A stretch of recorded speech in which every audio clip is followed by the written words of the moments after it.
And we have Mr. Robert Tables himself. Yeah. Welcome to the Dwarf Day, everyone, including Bobby, little Bobby Tables. You are the quietest human on the planet, is how it's going. You can hear me? Yeah, I can. Just, from the other room. Yep, you are definitely on Mars. Oh man, I love sound checks after I start the live. It's all good. Welcome everyone. It's been a minute since we've done a Dwarf Day. I think about 4 months. It's been a long time coming, and not really a better time since the last two sets were pretty quiet for us, and this one has been a little less quiet. Not a lot of great stuff, but one very, very good thing. So we'll talk about when we get there. It's in my hand right now. It is probably in his hand right now. It never leaves his hand. I've also got a gold saucer in my hand. Oh, Jesus Christ, Rust. I'm just imagining Show doing the Wolverine holding the picture frame thing now, but it's just Wake Gogo. me up before you go. There you go. So, when I wrote this joke, I knew how to read Roman numerals, so I'm assuming that's 2025. So yeah, this is the Final Fantasy Dwarf Day. Let's get through our agenda. So we're gonna start with some community updates, and there's some spicy ones in there for those of you that like gold and bling and stuff, which I'm assuming is most of you because you're dwarves. And then we're gonna go through a fairly short review. Red was not like the gangbuster set. This was very much a multicolor set that really liked to show off some very expensive and powerful 3-color cards, 2-color cards. So red got a little bit of love, but not too much. So we'll get there when we get there. Then we'll be talking about how the Magdanomicon has changed over the last 3-4 months, where it's at right now, comparing it to what our conventional wisdom was, maybe back in January. And then we'll be doing some Q&A. So first things first, we hit 2,000 dwarves about 3 weeks ago, 2 weeks ago, something like that.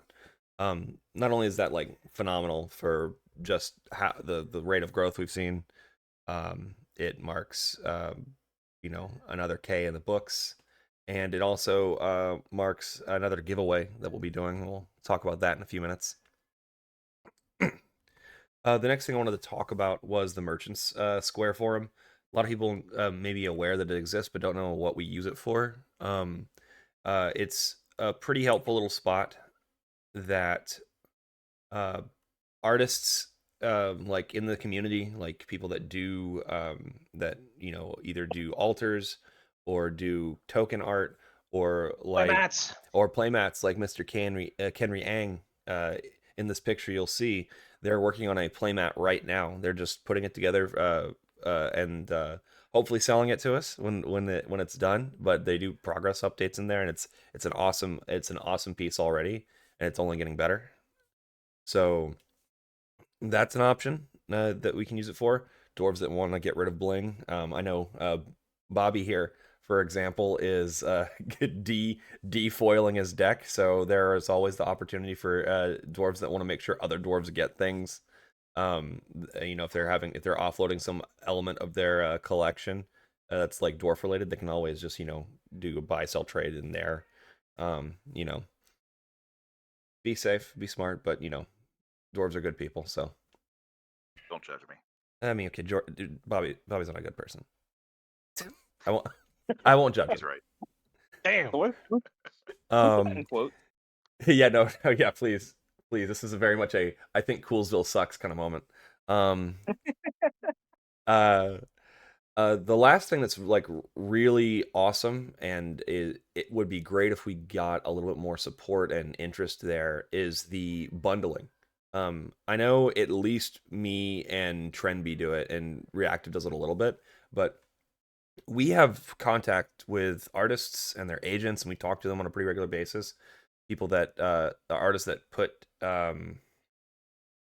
people that have done art for Magda cards, for example, Christy Balanescu, I just did one with Jose Perotti, the artist of the box topper Lifecraft engine. Like, I work with these artists. I, get a bunch of dwarves together. They throw their money in a pot. I send it over to the artist. They ship it to me, and then I ship the cards out to you.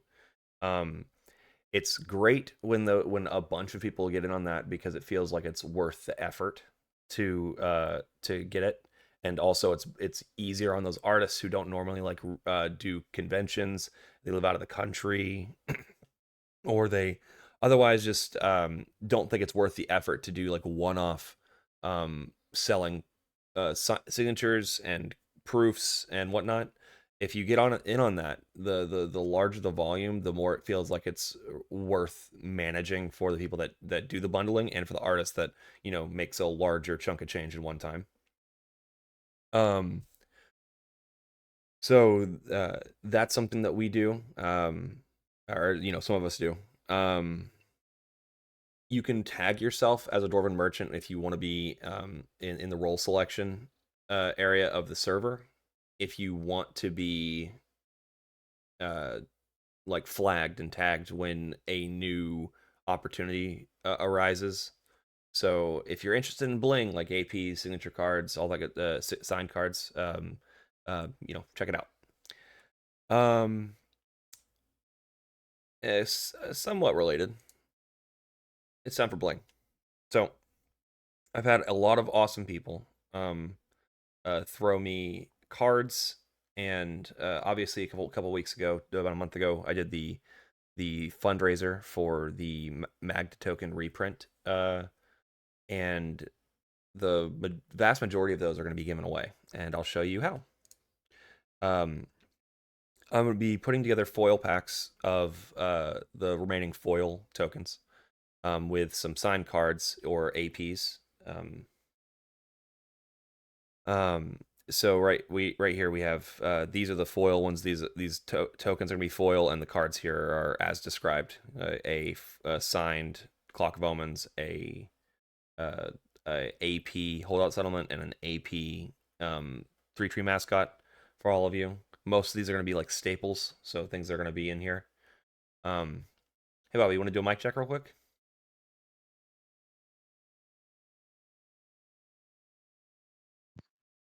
I think we're good. Yeah, you're good. There we go. Yeah. And that's just the foil ones. The rest of these are going to be non-foils. The tokens are going to be non-foils. The cards might be foil, because I tend to only have foil cards.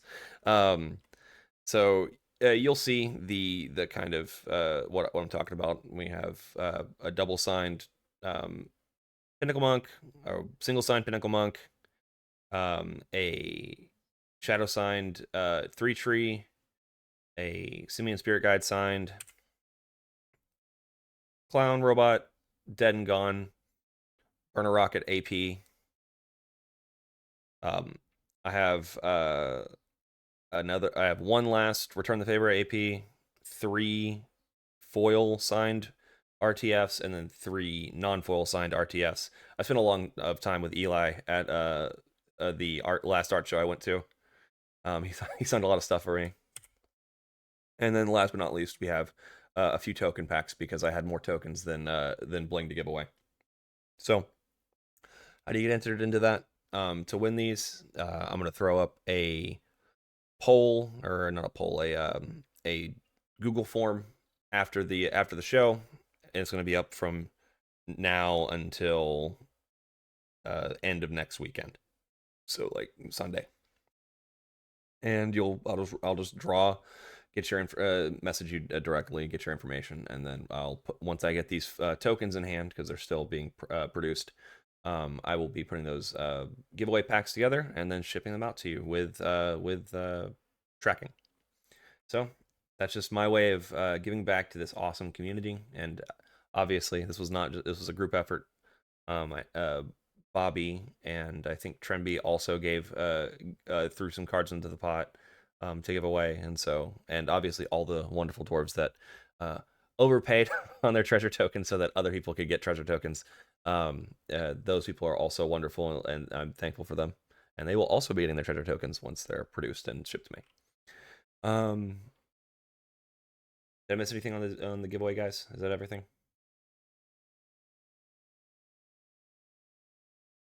No, I don't think that's it.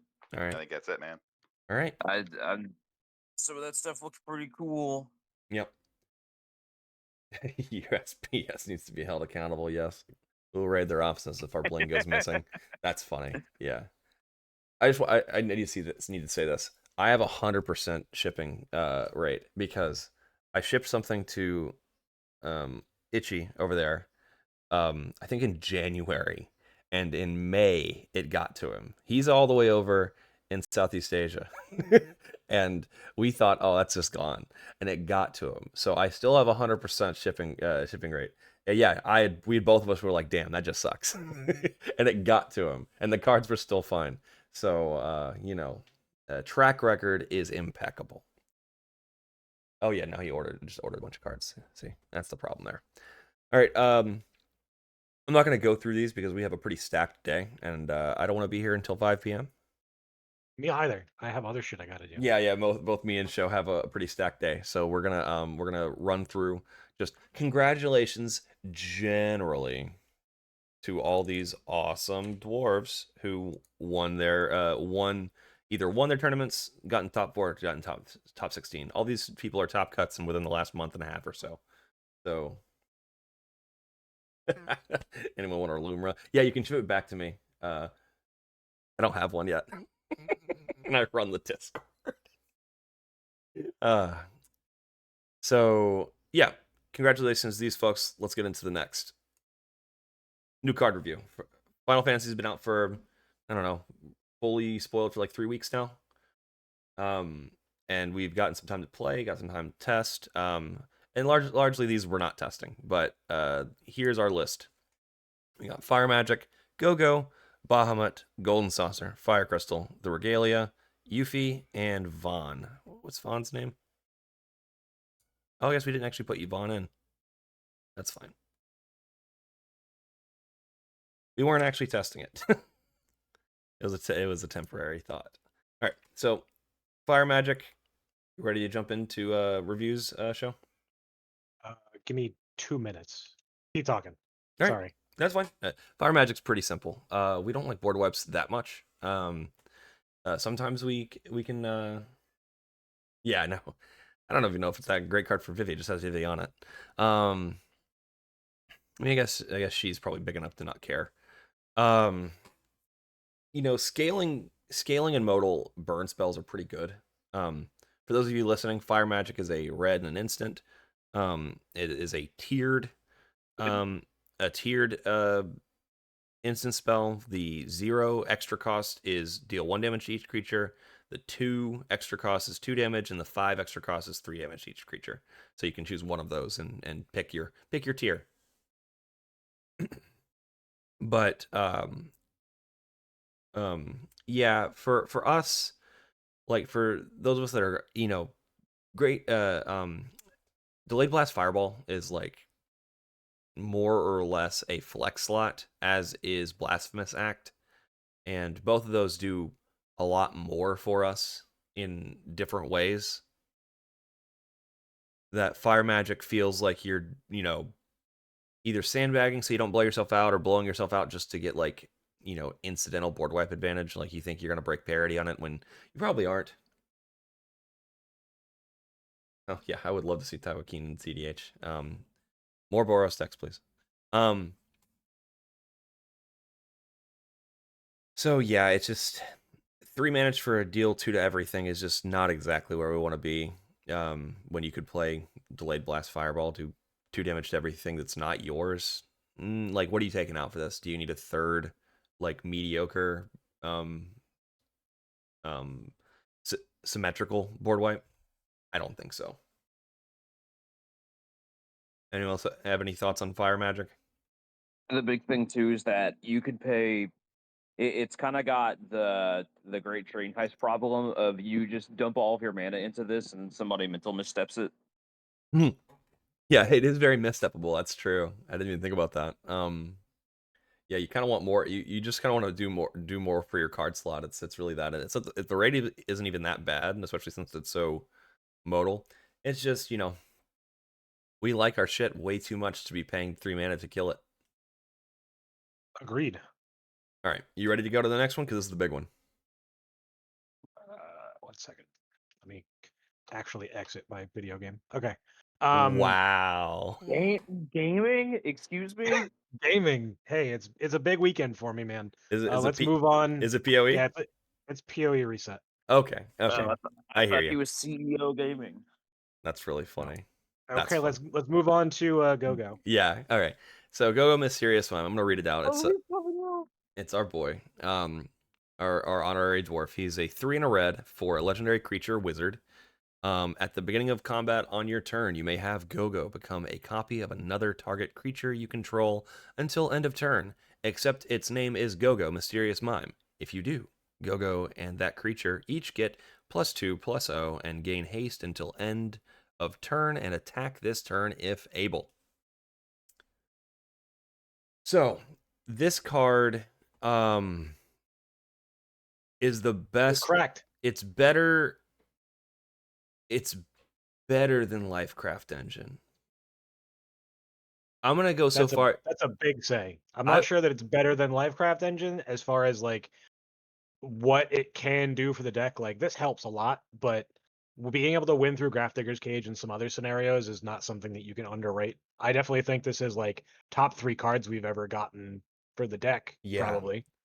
I'll say it is a better top deck than Lifecraft by a lot. Like it's better than Zorn in a lot of cases, because it has the same drawbacks as Zorn but does more. Right, like the only way this thing could be better if it was a dwarf, was 3 mana, or was an artifact. Like it would take a lot to like find a place to improve this card, and just being a random red card in a EDH deck that, you know, ostensibly isn't for us. It's just kind of one of the best cards we've ever gotten. And those of you that are sleeping on it, we're gonna explain to you why you should wake the fuck up. You are a leaf loving elf, according to the slide. Oh yeah, yeah. Sorry, I was thinking with my rock and stone brain. So let's pop into its lines. So I'll take over. Yeah, please do. So basically, the most important thing about Gogo is it gives you a way to win the game with a very consistent board state that we always have. And that is 1 dwarf, Magda, and a vehicle. If you have 0 treasures, you can still potentially win the game. You can get blown out if your opponents have the mana to like kill your roaming throne at the correct time, which happened to me in a tournament the other day because I played against another Magda pilot that was on a different deck. But that's neither here nor there. Regardless, its win line allows you to win without Clock of Omens, and at almost every point past the first time you get roaming thrown, if they interact with you, you can just go get Clock of Omens and present an unprotected win afterward. So it's like, it's very protected even with 0 treasures, and in most cases you start with more. So your unprotected win is pretty simple. You tap your 3 creatures to make 6 treasures. You go and you get roaming thrown. You tap roaming throne for 4. Because Gogo and Magda will both trigger twice since they're both dwarves. You activate and you go get Clock of Omens. You can use the clock and the remaining treasure to untap your roaming throne. Or sorry, your vehicle. Sorry. To untap your roaming throne, you then crew it again to make 4 treasures, and then you can just win with Clock of Omens. Which is insane, right? Because you'll be making 4 treasures every time as opposed to just 2, where you need to transition into making another copy of Roaming Throne. Yeah, you don't need a Sculpting Steel line here. If you want to use a much safer line, you can make your win super protected, and you get so much value that even if you're stopped, that your opponent, there's nothing that can be done, really. So you start with the same thing, except after you make your first Roaming Throne, you activate to make a copy of Roaming Throne. Now you'll make 6 treasures when you tap that Roaming Throne. you'll go get Lifecraft Engine, crew your original vehicle into Lifecraft Engine to make 6 treasures. Crew your Lifecraft Engine into something else into 6 treasures. And now you basically have a Clock of Omens layered win line where you can go and use the additional treasures that you've made to protect your own Clock of Omens loop by being able to restart it. Yep. But the most important line is winning without Clock of Omens at all, which is on the next slide. Has the same requirements, just Magda Dwarf vehicle, just the variation at which you go afterward is the only thing that changes. So after you've made your second copy of Roaming Throne, you get your Lifecraft and your other vehicle tap, leaving you at 13 treasures. You activate twice, you go get Maskwood and Zorn. Zorn will then tap, and it will make you 12 treasures.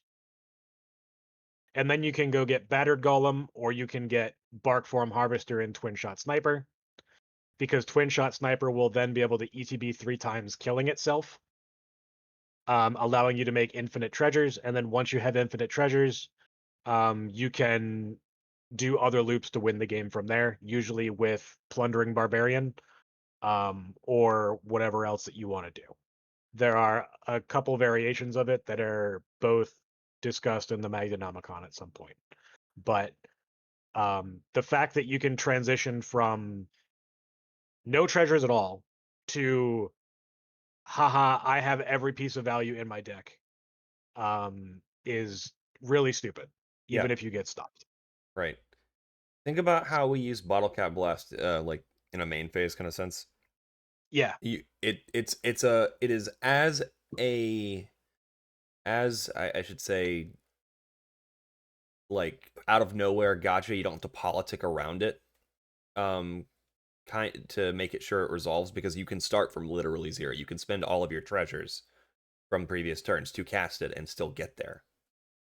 The best part about Gogo too is that, like, the downside of being forced to attack isn't a downside, because as long as you have one other dwarf or you've already made 2 treasures when Magda and your Gogo attack, you will just be able to go get Portal to Phyrexia, kill their dudes, and then unless they copy Portal on the next turn, you just win the game.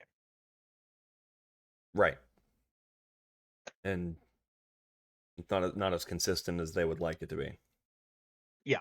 And you know, the funniest part about this is that bouncing doesn't do anything, because if they bounce Gogo and then they don't have Force of Will or whatever, you can just replay Sculpting Gogo the Steel. next turn. Sorry. Yeah, the SS stands for Sculpting Steel. Yeah. And TSS is Twin Shot Sniper. Yeah. Sorry, I was trying to save room. Yeah. LCE is Lifecraft Engine. Yeah. As someone who also has a problem with acronyms, I'm only good at them when I write them. But this card, we compare it to Dockside, and its comparison to Dockside is specifically because there are so many board states where it just wins you the game. Yep. Like, resolving this card, going to combat, and not having Magda removed immediately, there is almost no reason why you shouldn't win that game. Right. Yeah. I had a board state in a game I was playing yesterday where I had like 3 treasures, Gogo, my commander, and Clown Car, and then I was still able to win the game that turn. Like, no other dwarves, just my commander and Gogo. Yep.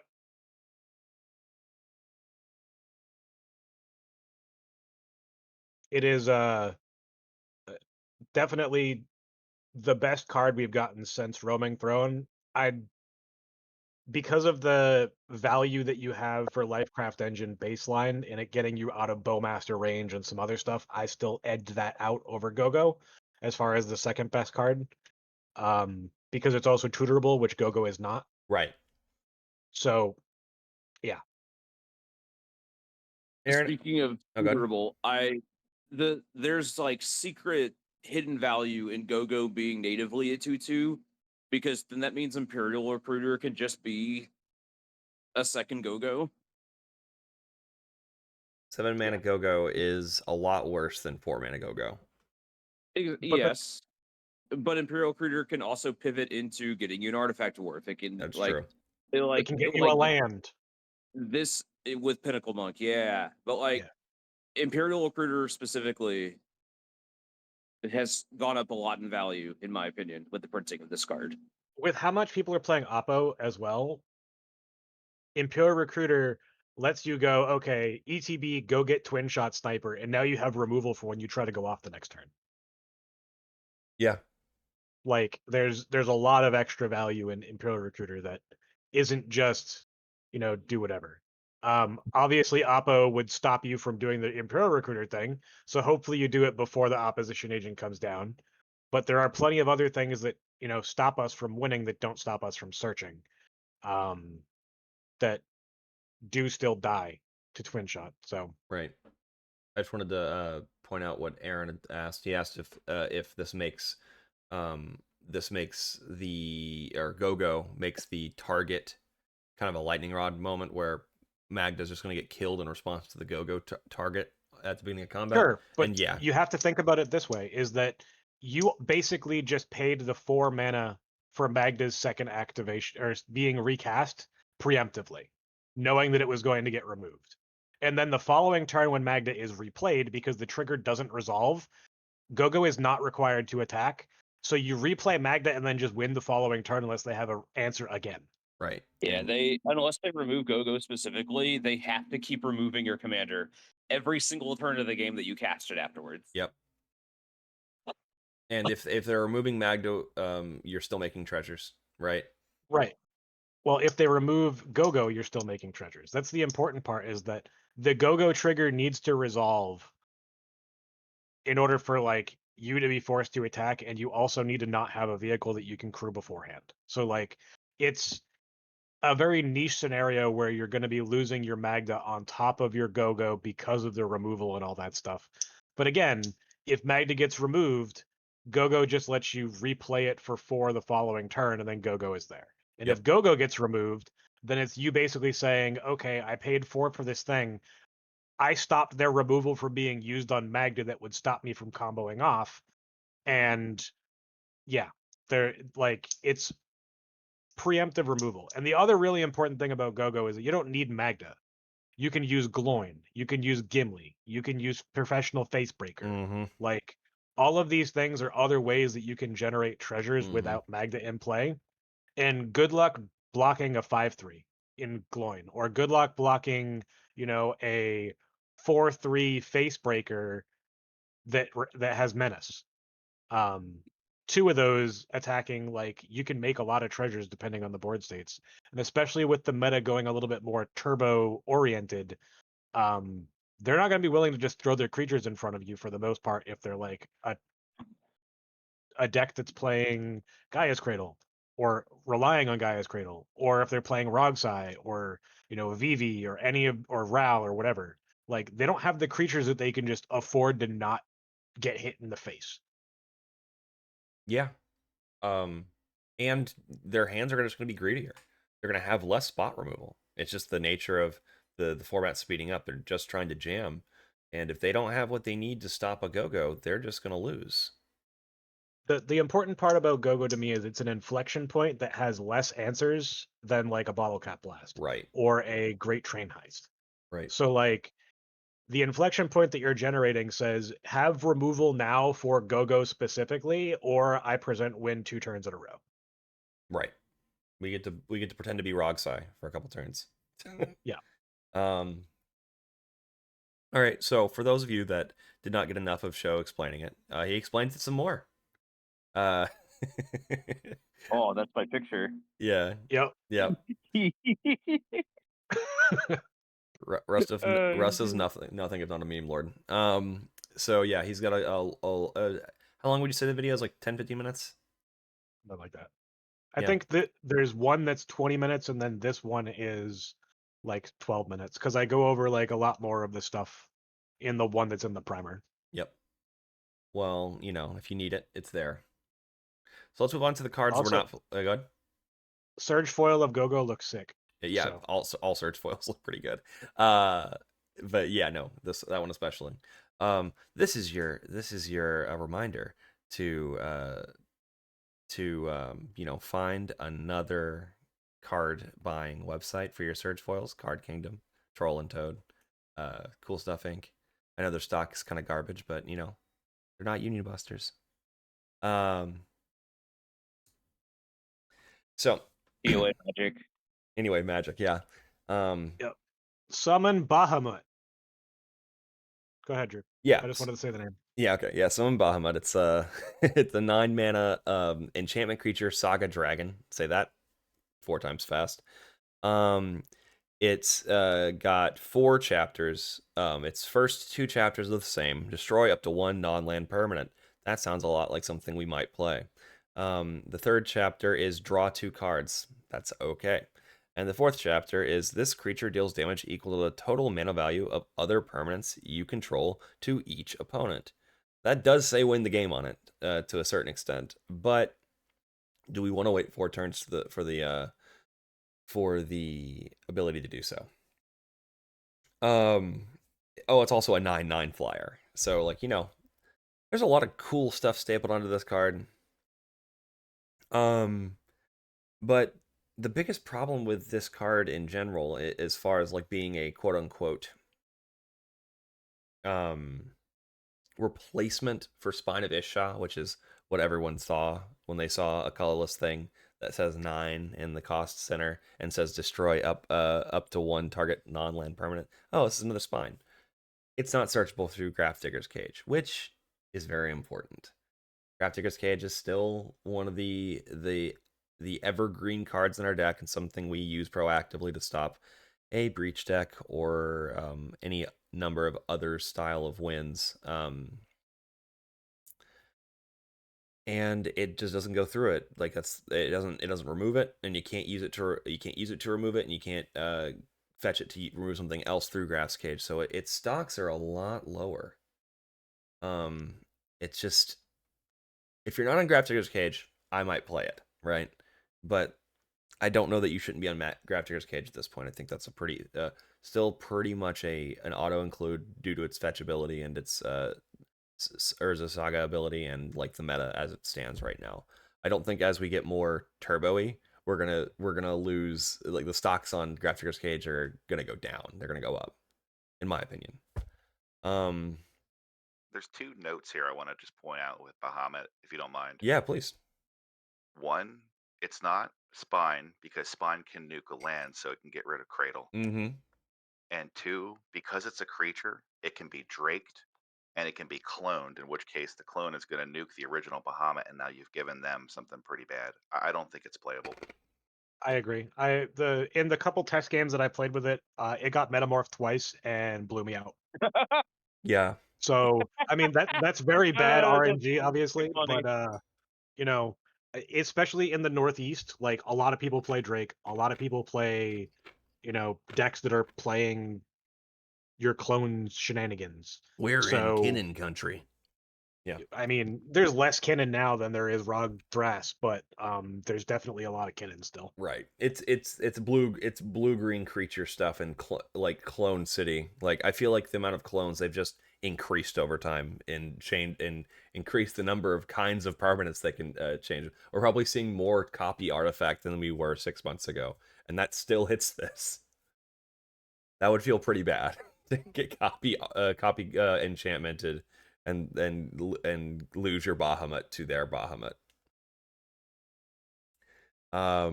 Yeah, this card just has a lot of ways you can get punished, either by your own deck building or happenstance, or your opponent's just utilizing, you know, kind of evergreen blue copy effects. Oh man, Steel Enchantment would be dirty. Anyway, so let's move on to the next card. Any other thoughts? Not at the moment, no. All right. Fire Crystal. All right. It's actually a really cool card, so I'll read it out. So it's 2 red for a legendary artifact. It's a red spells you cast cost 1 less to cast. Creatures you control have haste, and it has an activated ability 4 red and a tap. Creature create a token that's a copy of target creature you control. Sacrifice it at the beginning of the next end step. So realistically, there's a couple of things that are relevant to us there, and it technically open. I remember when we I don't remember the specifics, but I remember when we worked on it or we're looking at it, it has like some sort of like win line through infinite untaps and making token copies of Throne, probably, which is nice, but like it's such a high barrier to entry, and we don't actually care too much about the haste or the cost reduction. It's just the Godo. It's just a Godo card, realistically. And an Natali card. And, oh yeah, of course, yeah, Tali. Yeah, it's an Natali card. It's a Godo card. It's cards for big stompy red decks that want to make their 5 or 8 mana commander a little bit cheaper, or make a copy of their commander that like wins the game on resolution, which is not us, right?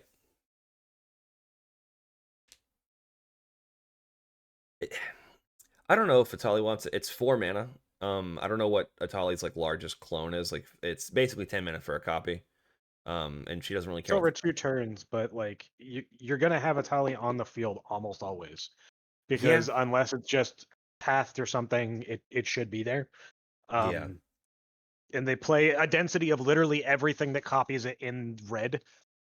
So and the fact that you get to do it every turn is insane. Yeah, it's kind of it's kind of like a inevitability card for Atali. Like if you land and someone else doesn't win, you're gonna win with this eventually. Because you're gonna make the 6 mana.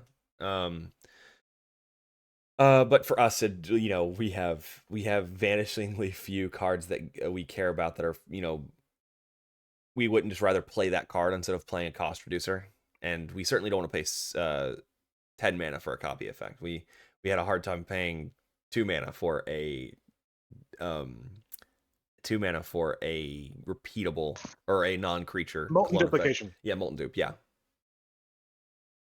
So this isn't for us. It's very cool though. I wanted to talk about it. Something that might be for us if you are a gambling man, Dwarf.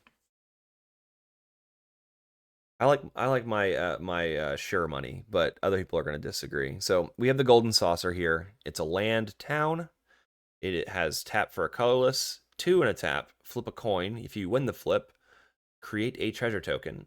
3 and a tap, sacrifice 2 artifacts, draw a card. We don't care so much about the third part, but 3 mana, flip a coin. If you win, create a treasure token. That's 2 less mana than, I want to say, Fountain Port, which was 4 mana and a tap to create a token. Tap. 4 mana, tap, and a life. Is it also? I think Fountain Port just like went up for mana value for each ability, and there was 4 abilities, so I think it was just the third ability. But yeah, I would thank you people typing in the chat. It is yes, 4 make a treasure. Yep. I would also agree with what Aaron just said, that 4 mana guaranteed or 5 mana guaranteed is better than 3 mana every other turn, or sometimes lower. Like, I disagree, and I also disagree. Yeah, we'll go into that when it's time to talk. Yeah, about we'll talk about that. You soapbox for a minute. Yeah, I don't like output randomness. I like input randomness, like general deck building. But it's the reason I don't really love playing decks like or the Delina or the flip Kusri Fire Mage, whatever, the one that flips 5 coins, or Krakashima. Like, is it flips decks? I don't like that kind of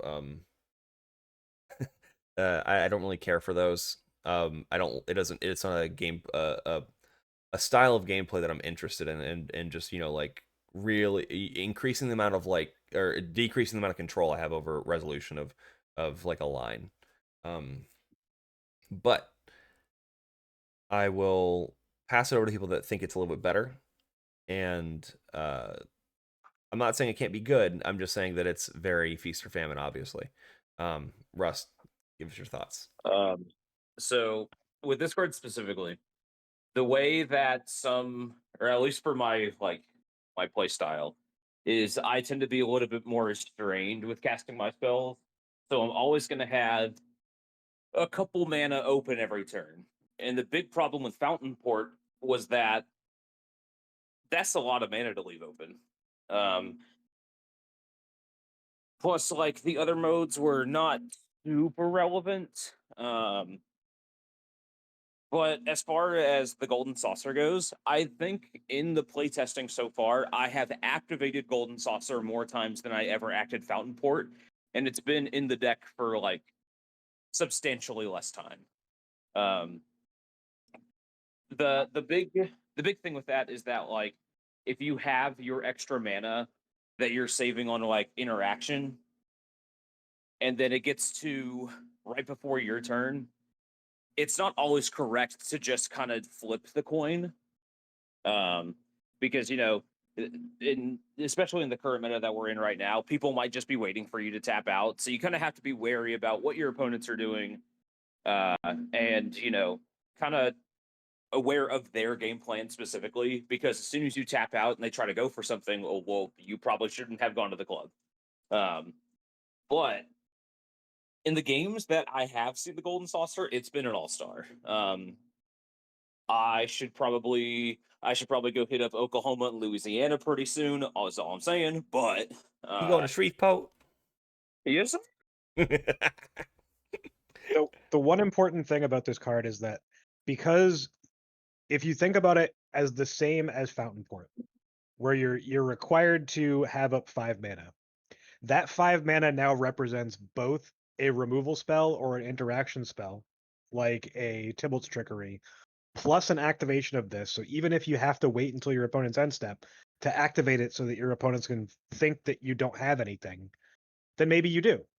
But also 5 mana versus 3 mana also means that you can activate this a lot more often without needing the guarantee of the success for that mana to have some value, because that mana is going to sit there if you're on turbo, it's going to sit there if you're on stacks.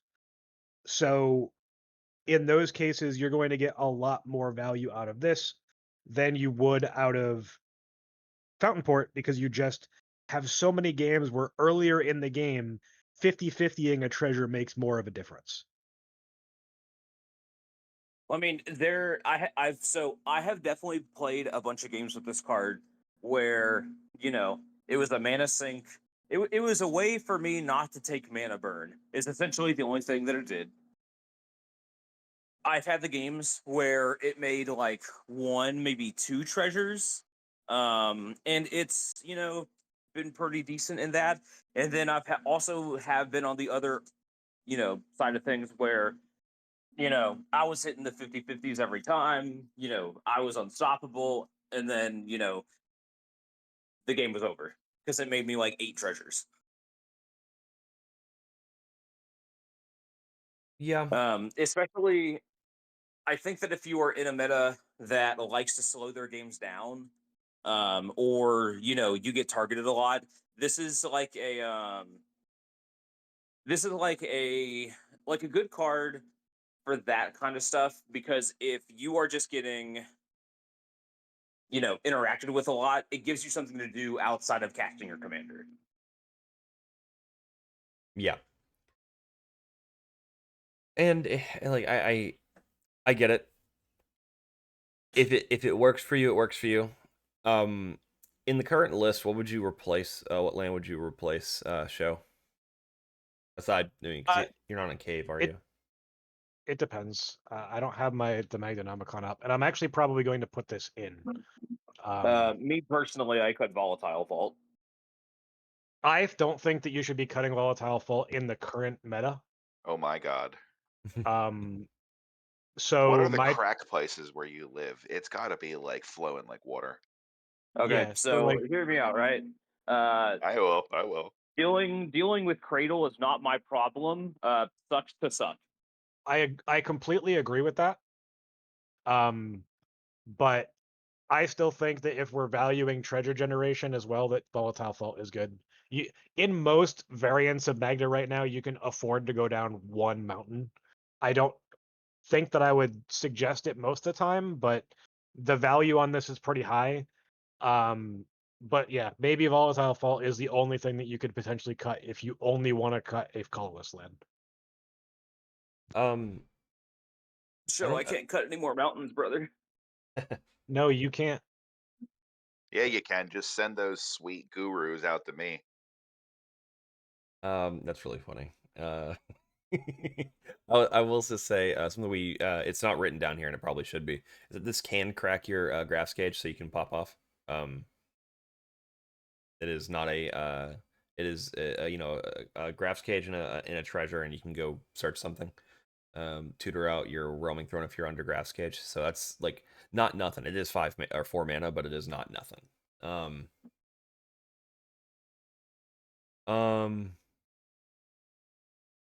I'll consider it. Like Aaron said in the chat, this has definitely separated the gamblers from the non-gamblers, and I am definitely not a gambler. So my thing is that if you're not doing anything with the mana anyway, how is it a gamble? That's actually true. That's actually true. I would have to see how much I'm not if I'm playing like very proactively, this seems like a worse card. But if I'm still keeping like the 19 instants or sorceries in my hand or in my deck. And Yeah, if you're playing mid-range control Magda, this is pretty great. This is good because there is going to be plenty of times where you're just holding that mana up. Yeah. If you're playing turbo or if you're playing stacks where you are tapping out every single turn, this is not as good. Right. I agree. It has more value insofar as that after turn 3 or turn 4 where you're not tapping out every turn, this becomes online for those decks and it's harder for your opponents to really like expect you to do much outside of like, hey, I played my Damping Sphere, my Thorn of Resist, my Thorn of Amethyst, whatever. Mm-hmm. And then you can just 50-50 your treasures. Like you're not expected to have anything to interact. If you're on those lists, you're only on like 10 pieces of interaction anyway, or less. So like there's no downside. Just the fact that like its ability is a 50-50 is not a downside in of itself. It's just a balancing mechanic to make the card not cracked, as it were. I think the only downside that I see is that you're still adding another colorless land, which could slot for a red source. Yeah. It's going to screw with opening hands. Yeah, I agree. So look, all I'm saying is if I have Ancient Tomb and a Gold Saucer, it's a snap keep. I mean, that's actually true, though, because it's, I mean, I'd probably play that, too. And it does help if you're on Warping Wheel, just like Hai said. But let's move on. All right, yeah. The Regalia, the first vehicle we've gotten in a while that like looks remotely interesting. It is a 4-mana legendary artifact vehicle. It has haste, very important. Whenever the Regalia attacks, reveal the cards from the top of your library until you reveal a land card. Put that card onto the battlefield tapped, and the rest on the bottom of your library in a random order. Crew 1. It's a 4/4. So, yeah. This card is pretty expensive CMC-wise, right? Mm-hmm. That's the only downside. It's basically one of 2 ways in red that you can search for a land. One of them being another vehicle that's a 2-drop, right? In Mobile Homestead. But that's a 1 in 3 chance basically for our deck to flip over a land to put it into play. I think that card's very good as well. So yeah. The fact that it's crew 1 means that if Magda isn't in play, you're sending a 4/4 with haste at your opponents to go get a land to help you recast Magda. Yep. And I think that that's probably the most important aspect of this card is that specifically in turbo-oriented lists, if you get stopped, it can be hard for you to rebuild or get to the point where you can have enough mana to recast your Magda if she's been killed twice. And this helps with that. You could argue that just playing another mana rock does the same thing, but that doesn't also allow you to tap your creatures. So it's 50-50 on if that's actually really good or not. Mm-hmm. But the fact that this has haste, does have some value for things like Gogo or Roaming Throne or whatever. If you have like Maskwood Nexus in play, there's some niche things where it can matter. But overall, it's just something that deserves some testing. I've played with it a little bit. Only saw it twice. One game, it actually mattered the land that I got. And the other game, it didn't really do anything. It was just a tap outlet. But yeah, like if you're not on Mishra's Workshop, it's a lot harder to cast this card. Yeah, I mean, I think most people should be on shop, but I'm also like, I'm like skeptical, but skeptical. I'm able to be skeptical about this card. I want it. Its upsides are really good, but like that cost is just one too much, right? If it was 3, this would be one of the better vehicles in the deck, right? If it was a 4, if it was like a 3 mana 2/4 or something like that, card would be pretty good. I think it's probably not worth playing for those hands where it is just kind of a brick in the hand. Like it could be acceleration, it could be interaction, it could be another dwarf, and I'd probably rather just have that. Because you're not making a ton of treasures off of a 4 mana dude quickly enough for it to matter. It's mostly the replaying Magda part. You know what? For whatever reason, I thought 15 had 5 boys in the boy band, but I guess I'm just I haven't played it, so. Yeah, that 4/4 makes sense there. Yeah, you're not wrong. Also, it's a 4-wheeler. All right, so let's move on to the next card. Oh no, we did have Vaan. Oh no, we didn't put Vaan's picture in here. Give me 1 second, dwarves. We're doing it live. His picture hadn't come out totally when or he wasn't like fully released. He was just in Japanese. Yeah, he was just in Japanese, and that was a problem. Boop.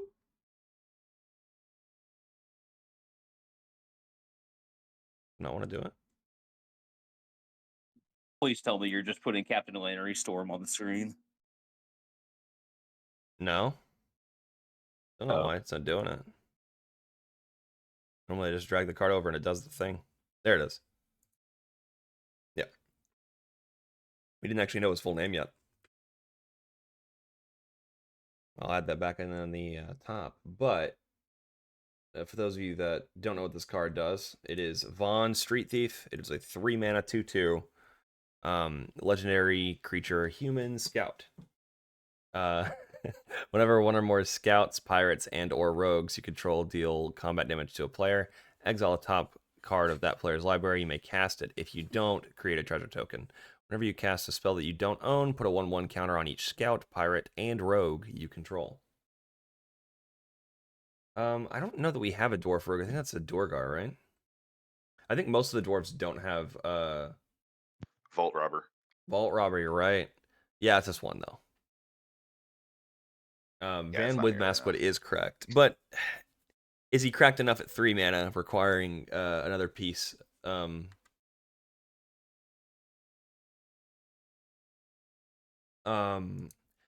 My take is that he's just kind of okay, like low end of okay. Like if it was on attack, right, that'd be something. Like if you attack all 3 players, you get 3 cards, and then you can because that honestly seems okay for a 3 mana for a 2/2 that cares about other kind of niche archetypes. But given you have to connect, and this guy has no meaningful keywords, no menace, no skulk, nothing like that.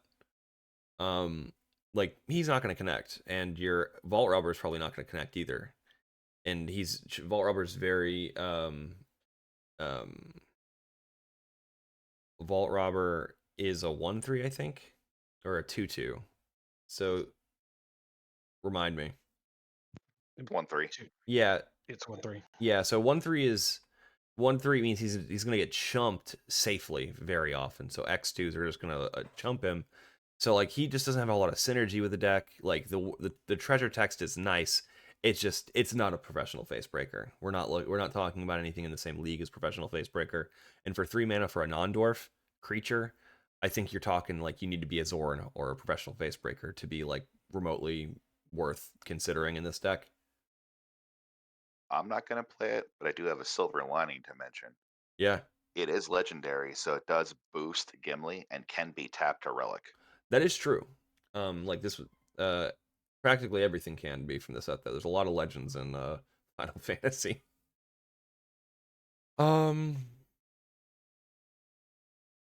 Yeah. All right. Next is Yuffie, Materia Hunter. She is a 3 mana 2 and a red legendary creature, human ninja. Red ninjas love it.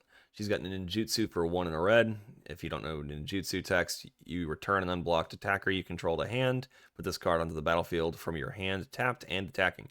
She's a 3/3, and when she enters, gain control of target non-creature artifact for as long as you control Yuffie. You may then attach an equipment you control to Yuffie. It's about you stealing equipment, but but really you're stealing the One Ring or someone's mana rock. Is this good enough? No.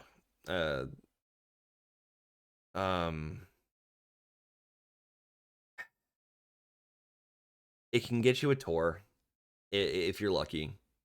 And you may only pay 2 mana for that, which is a pretty great rate. Like honestly, like a pseudo permanent like thievery effect is pretty awesome.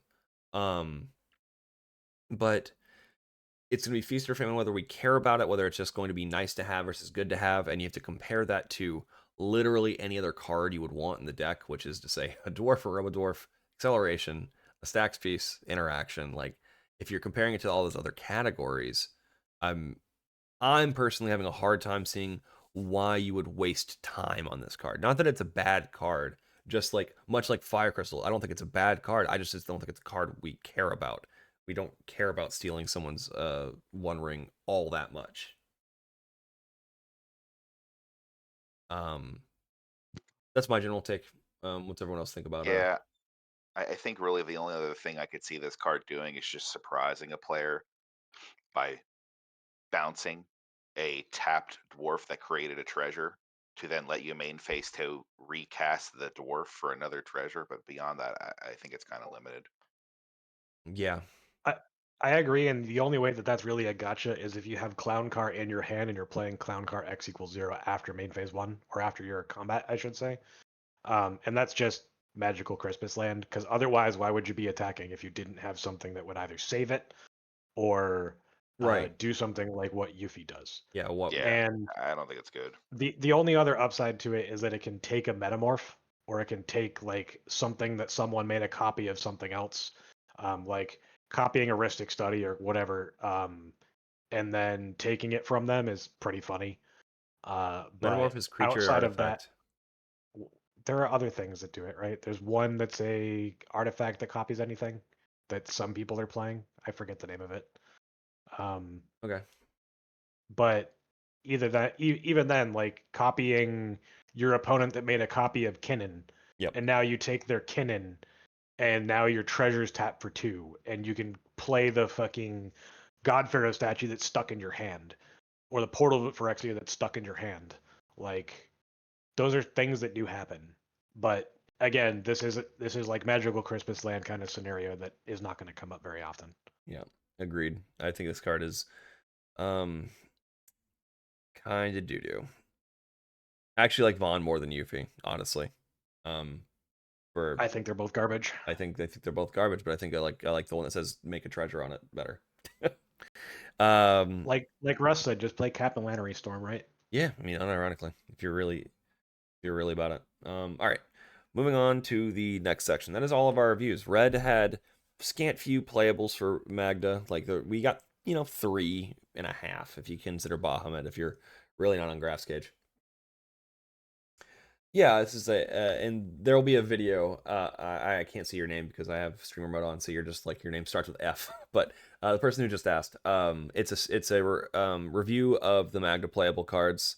I'll give you a cliff note since we're jumping out of the section right now. Gogo, best thing since sliced bread. It's like the 3rd best card we've gotten ever. Play it, find something to cut, play it. Bahamut, not really all that playable. Really only consider if you're not on Graph's Cage, and even then it's very clonable and dangerous to you. Fire Crystal, it's Gogo's card, not ours. Golden Saucer, if you're playing like a control-y mid-range, kind of like hang back with a lot of extra mana, probably consider it. Probably cut a colorless land, but if you want to cut a mountain, you can. But definitely playable. Regalia, possibly playable. Unsure, needs Mishra's workshop.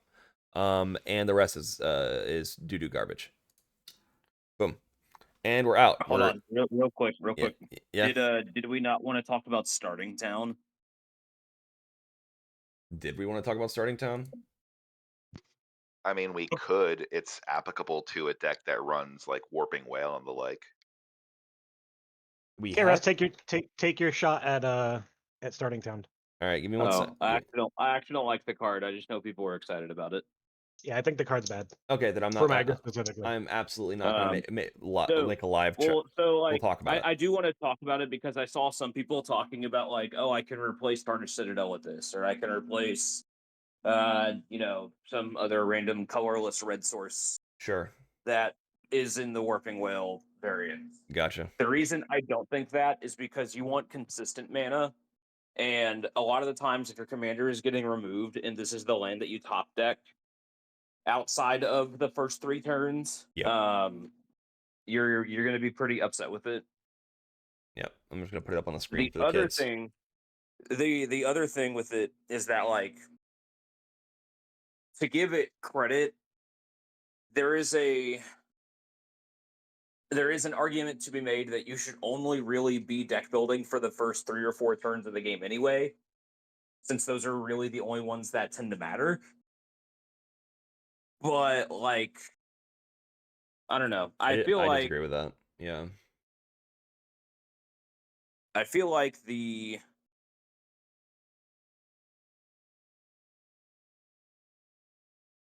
don't know.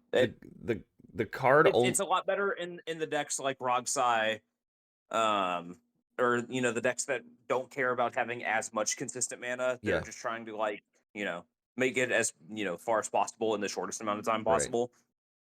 Right. For me, it's strictly worse than practically every other land insofar that it comes in tapped.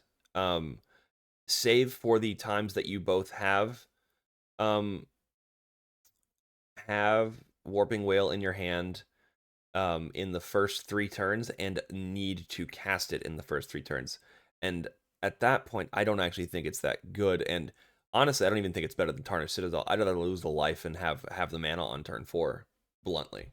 I think the life isn't as important as people say the 2 difference, right? And there's also slight things like differences between Tarnished Citadel and Starting Town, where Starting Town requires you to pay the life as a cost, whereas Tarnished Citadel deals 3 damage to you as a result of using it. Yeah. So if there's anything that cares about, like, players not being able to pay life, or so, like, mainly Yasharn, then this land just does not tap for colors ever. Right. That is a very corner case, and probably even less. Like, the most important thing is for this card is it ever going to shut down your hand? And the answer is absolutely yes. It's or not shut down your hand, but just be like a dead top deck, and it absolutely will. And in a deck where the commander gets removed fairly regularly, I don't think that's a doable proposition in any event.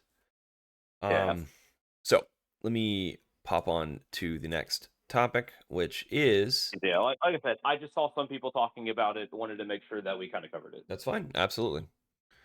So we're gonna be talking about how the Magdanomicon has changed over time, and old cards that we now think are probably falling out of favor, new cards, or old cards that we used to not play that we probably should be considering more again, and we'll get into that. This is mostly show here, so I'm gonna probably toss the mic over to him fairly regularly, but here are the cards we're gonna be talking about. Yeah, for the most part. Yep. I'm just the MC for this. We got our stacks pieces: Magus and Blood Moon, Vexing Bauble, Chalice, and Trinisphere. We got lands and mana, Mishras and City of Traitors, Mox Diamonds and Chrome Mox, and Mox Amber. Legends packages of Ragavan and then Gimli Gloin collectively. And then our interaction suite of Pyrokinesis, Dead and Gone, Rending Volley, Flare of Duplication, and Blasphemous Act and Delayed Blast Fireball. So that's our full list, and it's a pretty long list, so we're going to get into it quickly. Let's talk about moons. I'm sad that we're having this conversation, but it's probably reasonable to be having this conversation. It also makes me very sad. Yeah, go for it, buddy. I'm actually gonna leave this one to show. I think he's had more experience with it. Or experience? What do you mean by that? I don't know. You're a moon gamer. That's true. Um, You did play for it for longer than he did. Sure. Give me 1 second. Oh, we were both not ready. Let's go. Yeah, we were both not ready. Man, It's I not keep- showing up on my screen, and you didn't go to the moons. It's just the overview for me. Really? Okay. Is that everyone, or should I restart the screen? I can restart. No, I can see them. Okay. Let me. So one of the biggest things that led, and this is like my personal take on it, that led me to cutting both Magus of the Moon and Blood Moon, was that even though Dockside got banned, and that was kind of like the biggest thing that hurt us as far as the moons go, a lot of people currently are on way more mana dorks and on way more mana rocks. Mhm. And we lost one of our biggest pieces that let us turn 1 the Blood Moon Mhm. a lot of the times in Mana Crypt. So our Blood Moon kind of got hit by a turn. So like, right now we're looking at like turn 2, turn 3 Blood Moons. Mhm. And there was a lot of games where even if you had the turn 2 Blood Moon, turn 3 Blood Moon, there's just so many mana rocks in the format right now that it really doesn't matter. That unless you can get your moon down and then immediately capitalize on it, a lot of the times you don't end up winning those games. Because either the table is going to be able to regress fast enough to where you can't win, or you're going to get 3v1'd out of the game. And I know that a lot of the times people, they look at their local metas and they see, the guy's Cradle decks and, all this other stuff. But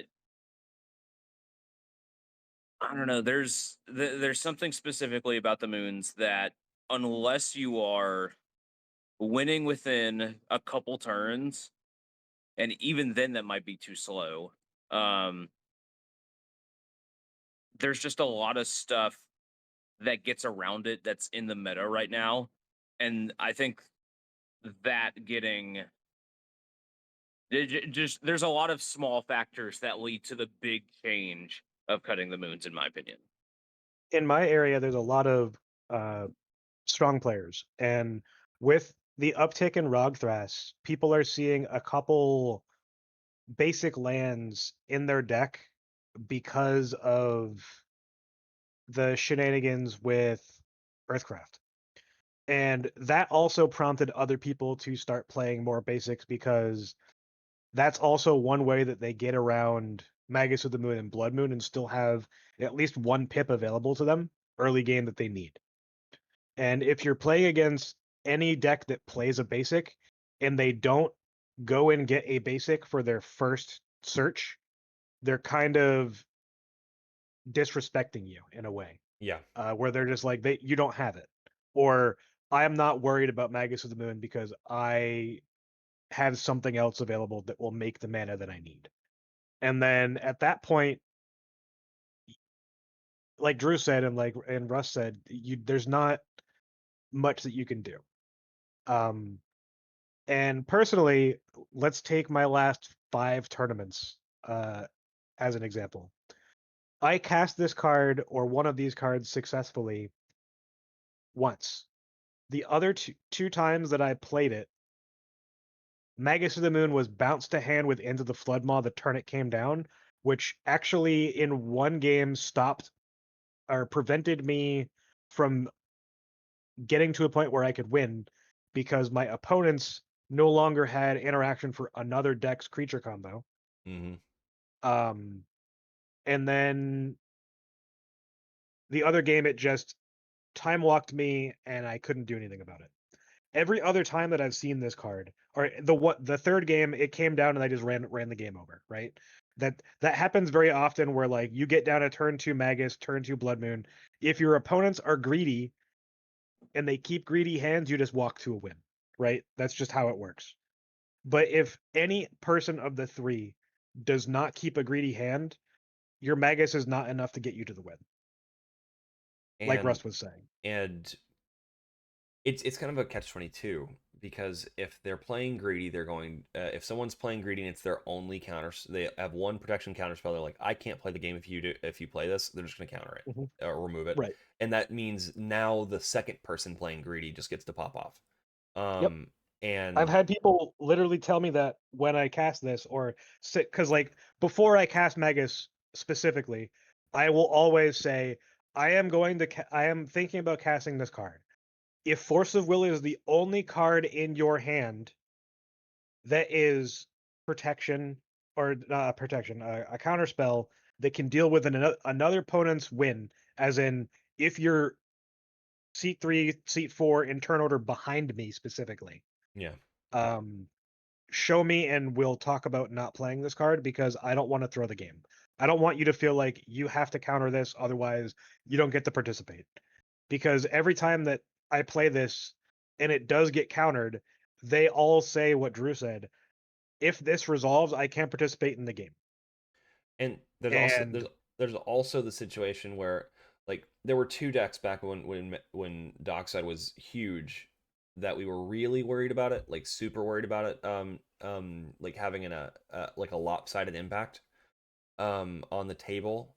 And that was like, okay, Ken's got his dorks and rocks, and that's gonna basically make this a non-issue for him already.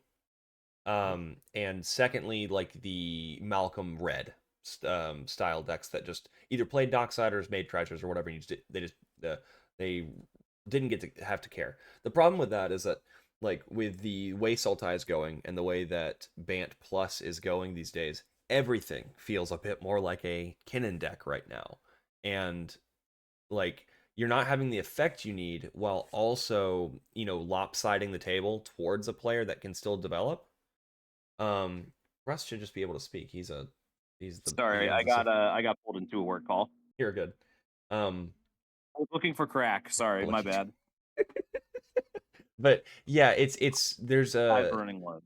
I almost want to boss. Do you want to come up here and talk as like as resident Moon believer? Because like literally 90% of games that I see this card in my hand, it ends up getting to the point where I can't cast it because my opponents are so ahead mana rock wise, or I can't cast it because it puts my opponents off of interacting with the one person that has mana rocks. And I don't think that I can 1v1 that deck. Yeah, it almost feels like parasitism and playing like very good value generators and sandbagging your interaction feels feels oddly safer than just forcing the issue with a stacks piece like this right now. And just hoping the interaction and tempo swing from it, like the ability to interact and the tempo swing from it, like breaks in your favor. Because it feels like you're in. I want to recognize what Boss said was that you just have to know. You have to be a really good player to understand like when these stacks pieces are going to interact you favorably or interact with you unfavorably, and just knowing how to play these stacks pieces and when to is the difference maker of whether it's going to lose you a game or win you a game. Honestly, I kind of agree with Boss. I could just suck. That's no, I'm not saying that. No, I'm joking. No, so all right. So I'll make a really, really quick case, and then sure. I can jump off. I appreciate you guys doing this. Yeah. So the whole argument with Blood Moon, I've played basically every stacks piece that you can possibly play. It is the only stacks piece that has single-handedly won me multiple games without any like pushback. And what I mean by that is like there's a lot of times I remember the very first game I slammed a turn 2 Blood Moon when there was a turn 1 Ragavan from one of my opponents, and I learned very quickly what happens when you let one player get access to colored mana. Like you will lose very fast. So when I say that you have to know when / if you should play it, it doesn't mean that always slamming is the right thing. I'm just saying that it's one of the few cards that we have access to that can say my opponents cannot play Magic, and I will be able to play my game comfortably and I will win. So again, you have to be okay with it just being a dead card in your hand, and I'm okay with that. And that's my whole case. Fair enough. So your case is that in the 90% Guilty. of games for me, where this is uncastable because my opponent's or the game state is at a point where casting this is a mistake. Like I actively make the correct board state assumption or the correct assessment where this will lose me the game if I play this, right? That you're just okay with this not having the opportunity to do that because in another scenario, even in the same pod, if different hands are kept, it could potentially win you that game. Yeah, so this is kind of the point that I would make, and it's not like pushback necessarily, but like the argument that there's more basics running around. Like I don't subscribe to that idea. So you could say Rog, like there's more Rogthrast now than ever. So maybe there's more basics because of Earthcraft. Blood Moon shuts down Gaia's Cradle. It shuts down Cradle. It shuts down Talon Gates. It shuts down all the stuff. Like sure, they get access to extra mana, which is more Brassio spins. I don't care about that. Like, go for it.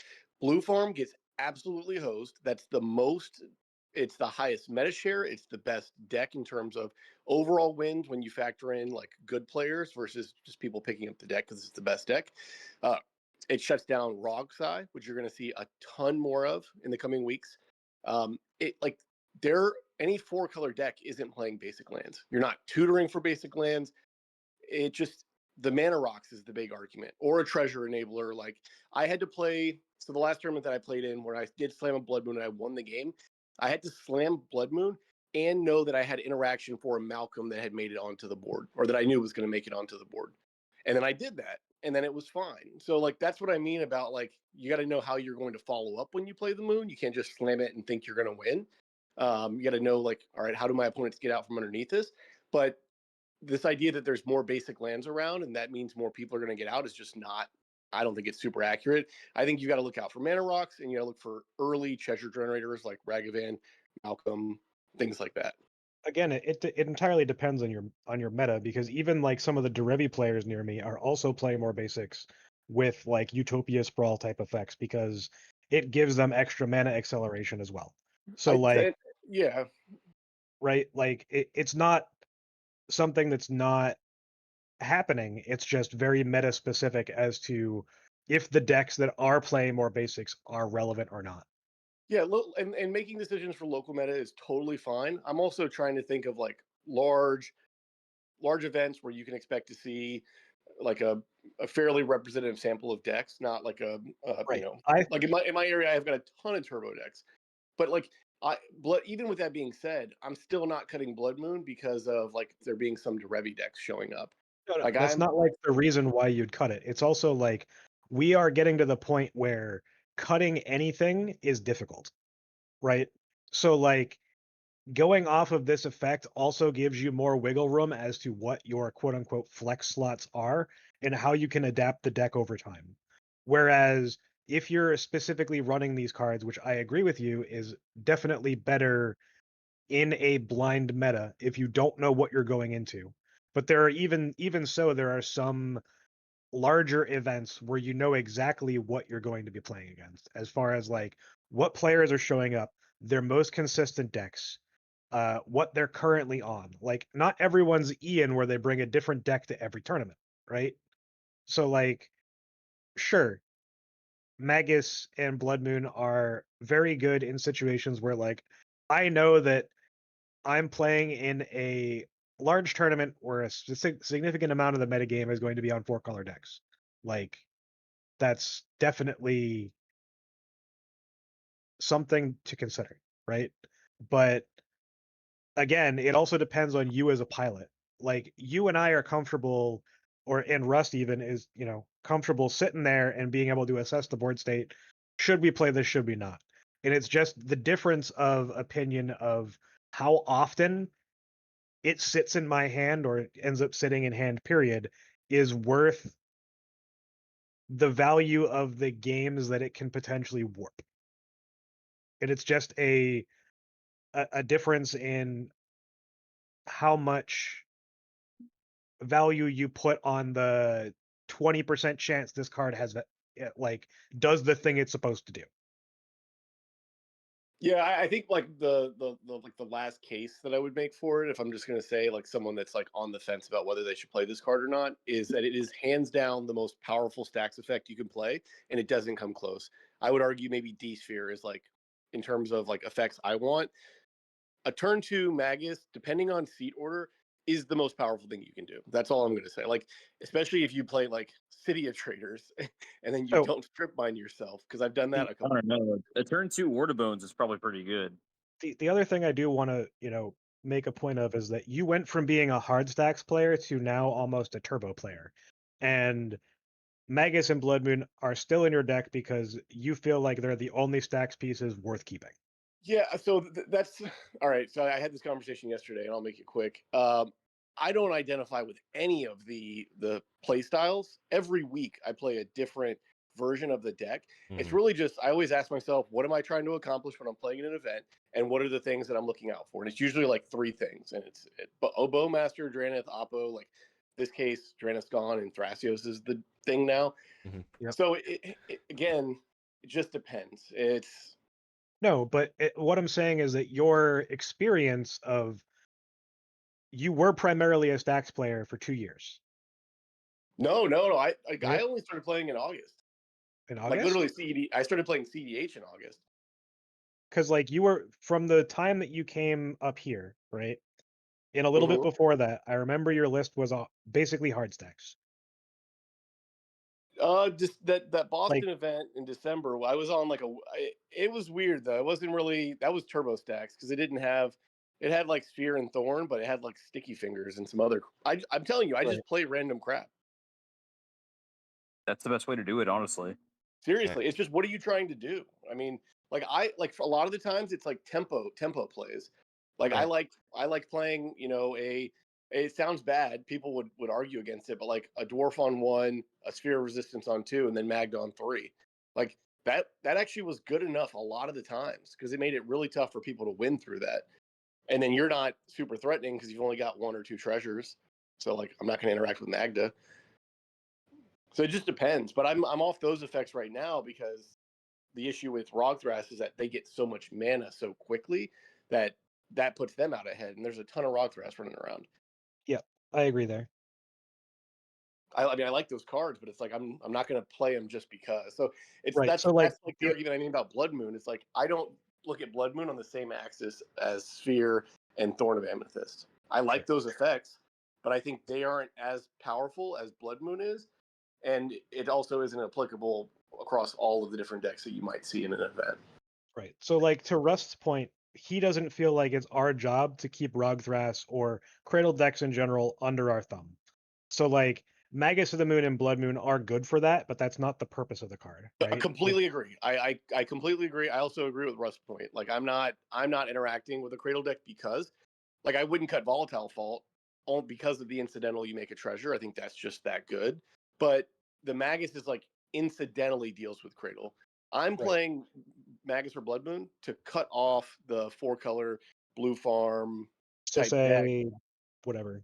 Yeah, it just punishes them. And Drew, you'd appreciate this. I played Loomer yesterday against a Magus of the Moon. Sucked. Yeah. So I was like, I don't think I can win this game. But that's all I'm just saying. It's such a powerful effect that I think you're willing to make concessions that it will just die in your hand and be okay with that. Like that's just a fine thing. I will say I took the card out. I played without it for a month, and I didn't miss it.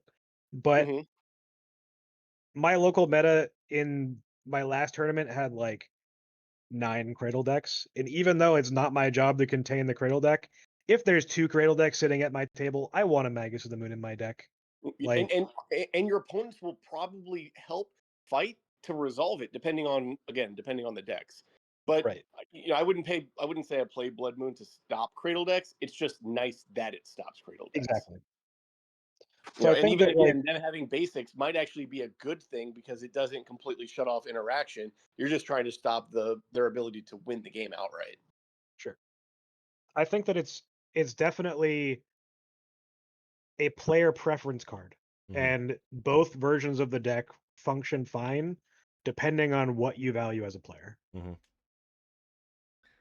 That's Right. totally fair. All right. I think that's a lot of Blood Moon talk. So I think we should press on to Yeah. Vexing. Boss, thanks for hopping let's- up and making your All case, right. buddy. Thank you. Appreciate it. Let's move on. Yep. Alrighty, so Vexing Bauble I took out of the list for a while because it wasn't doing what we needed insofar as like necessarily stopping our opponents that much. Like it does stop some kitten things, Hullbreaker, Horror, Breach, and Itali. But Itali now is getting a lot more play. Mhm. So Vexing Bauble does gain value as like a stacks piece that way. Mhm. But outside of like coming down early and stopping 0-mana rocks or Rog or whatever, it wasn't that great. But there is a lot more Glarb. There's a lot more decks in general that are playing 0-mana things. If there's a lot of Yuriko in your, meta, Snuff Out, Slaughter Pact, Rollick, etc., are all very important. And Rollick specifically is in a lot of decks currently, and it's one of their only ways to actually deal with Magda. So Vexing Bauble is a protection piece against probably half the decks in the format at the moment, which is also important. But the other fact is that Vexing Bauble is a protection piece for everything that we want to have resolve. Bottle Cap, Maskwood, the One Ring, Lifecraft, Roaming Throne, Zorn, and Gogo. And Clock of Omens specifically. Mhm. So if you have Clock in hand, and you know that your opponents are, on low amounts of mana, they don't have enough to hard cast a Force of Will or a Force of Negation or whatever, then you can tutor for Vexing Bauble and then play your Clock of Omens from hand and go for a win. Mhm. And that's something that comes up actually. There were 2 games in my past 2 tournaments that I won with Vexing Bauble that way. So it's very, very potent in that. And it also lets me have an idiot's guide to draw looping, which isn't terrible to have. Yeah, in case you don't have a token. Right. I think that just like the ubiquity and what it stops, and especially as Turbo gets more and more played, and especially as more Nas decks get played, Mhm. Vexing Bauble helps deal with stopping their initial ramp Mhm. with the 0-mana rocks they need to hit Yep. after their Nas in order to continue. Yeah, Vexing is very good. And just a fun fact for all of you in here that aren't looking at the chat. Mr. Tony Foti is actually on the server, and he has a thread down in that Merchant Square area where he has artist proofs and signatures for sale. So that's something he can do. Sick. Yep. All right, let's go to Chalice. Yep. So I cut Chalice recently. Mm-hmm. It is very good with more Rog decks being a thing. It stops a lot of the things that would be stopped by Vexing, but it only stops 0 CMC things. So it's basically only mana rocks and only Rog. So if you're in a meta with a lot of Rog Sai, a lot of Rog Thras, a lot of decks that focus on using their 0-mana rocks, like let's say a Rona, right? Rona does their thing with Retraction Helix and a 0-mana rock like Mox Amber, so that they can make infinite mana. This Mhm. stops that. It does stop Breach because it's anti-LED. It's anti not Jeweled Lotus. Lotus Petal. Lotus Petal. Yeah. Yeah, Lotus Petal. But it's good enough that if you want redundancy in this effect, that you can play it, Mm-hmm. but it's not necessary. Yeah, and I want to point out that we cut it specifically for Pithing Needle, for targeting Thras, and other ubiquitous Yeah, that's ability not something havers. that we put in here, but we can go over that too. Yeah. Is that there's a lot more decks currently that look to use activated abilities of creatures, especially on commanders, to win the game, or using things like a Burrow Breeze Collar or whatever to allow them to win with Thrasios, or there's a lot of different things that you can name. You can also name things like Talon Gates to stop them from being able to play it from hand. Because it still can't be activated. Right. So like it's also gettable off of Saga, which Chalice of the Void is not, because it's an X spell. Yep. And that's another important thing about Vexing Bauble is you can get it with Saga, and then cast your next big thing. Hmm. So if you're not turn 1 Saga and then, needing to get extra mana and you're Sagaing in the middle of the game, it can be very useful to help protect yourself or stop people from protecting their own wins. Hmm. Okay. We can go to the next card. Yeah. 3 ball. 3 ball. It's been Three in and out of ball. the deck for a long time, and for good reason. It's a very potent stacks card. But if you're not playing it super early and you're still able to establish a board presence through it, it doesn't do anything other than just slow the game down. And that's not really where the deck wants to be right now. Yeah. Right? You're reliant on really fast starts. And that's not something the deck consistently does currently. The only other upside to this card is that it's pseudo defense grid that doesn't just deal with one person. It also stops the person that's trying to go off at the same time. So it's very difficult to warrant running this currently, in my opinion.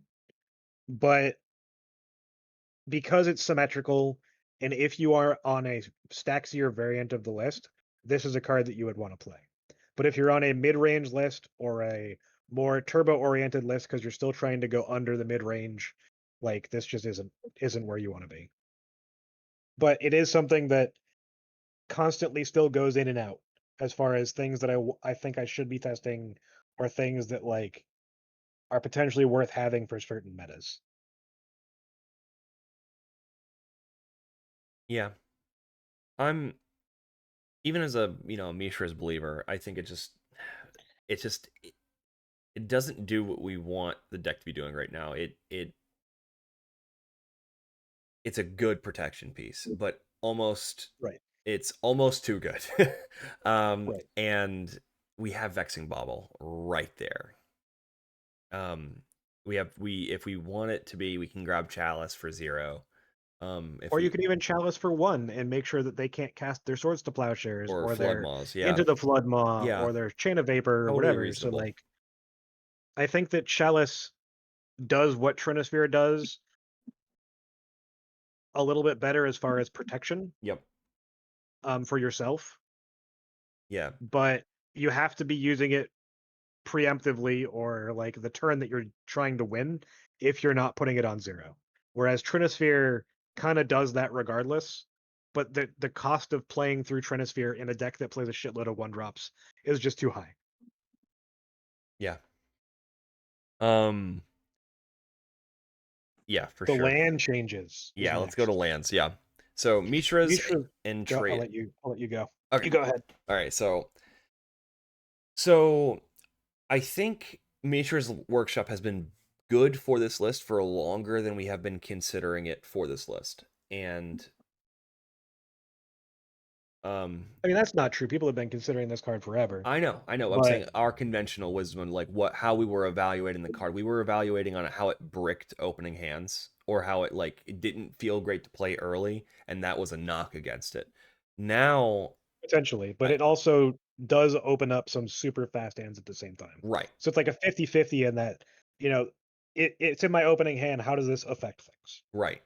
But I think where the card actually excels and where it should be considered more, especially as the deck has changed over time, the Oops All Robo Dwarves, a couple more vehicles, Lifecraft Engine, as those cards have become, very staply in like the general core of, the what do I want to say?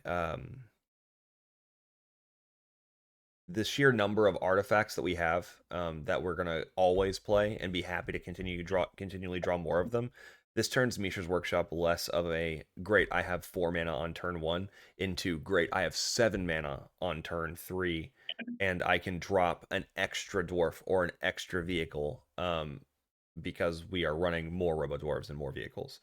Traitors does a very similar thing for our Robo Dwarves, because the list plays or Magdanomicon specifically, plays all the Robo Dwarves that are 2 CMC or less and only 1 that's 3, or 2 that are 3 because you kind of need to.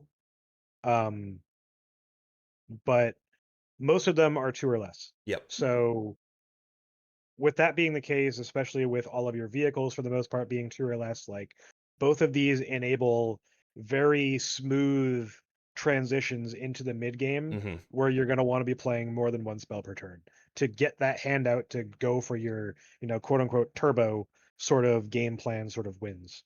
And City of Traitors operates much like Ancient Tomb in the I top deck an Ancient Tomb. My removed Magda just paid for her own. I just paid for Magda's commander tax with this with 1 land. Right. So it's the tempo of I have to wait 2 turns to recast Magda, or I have to waste some treasures, that goes away with these type of cards, or is significantly diminished.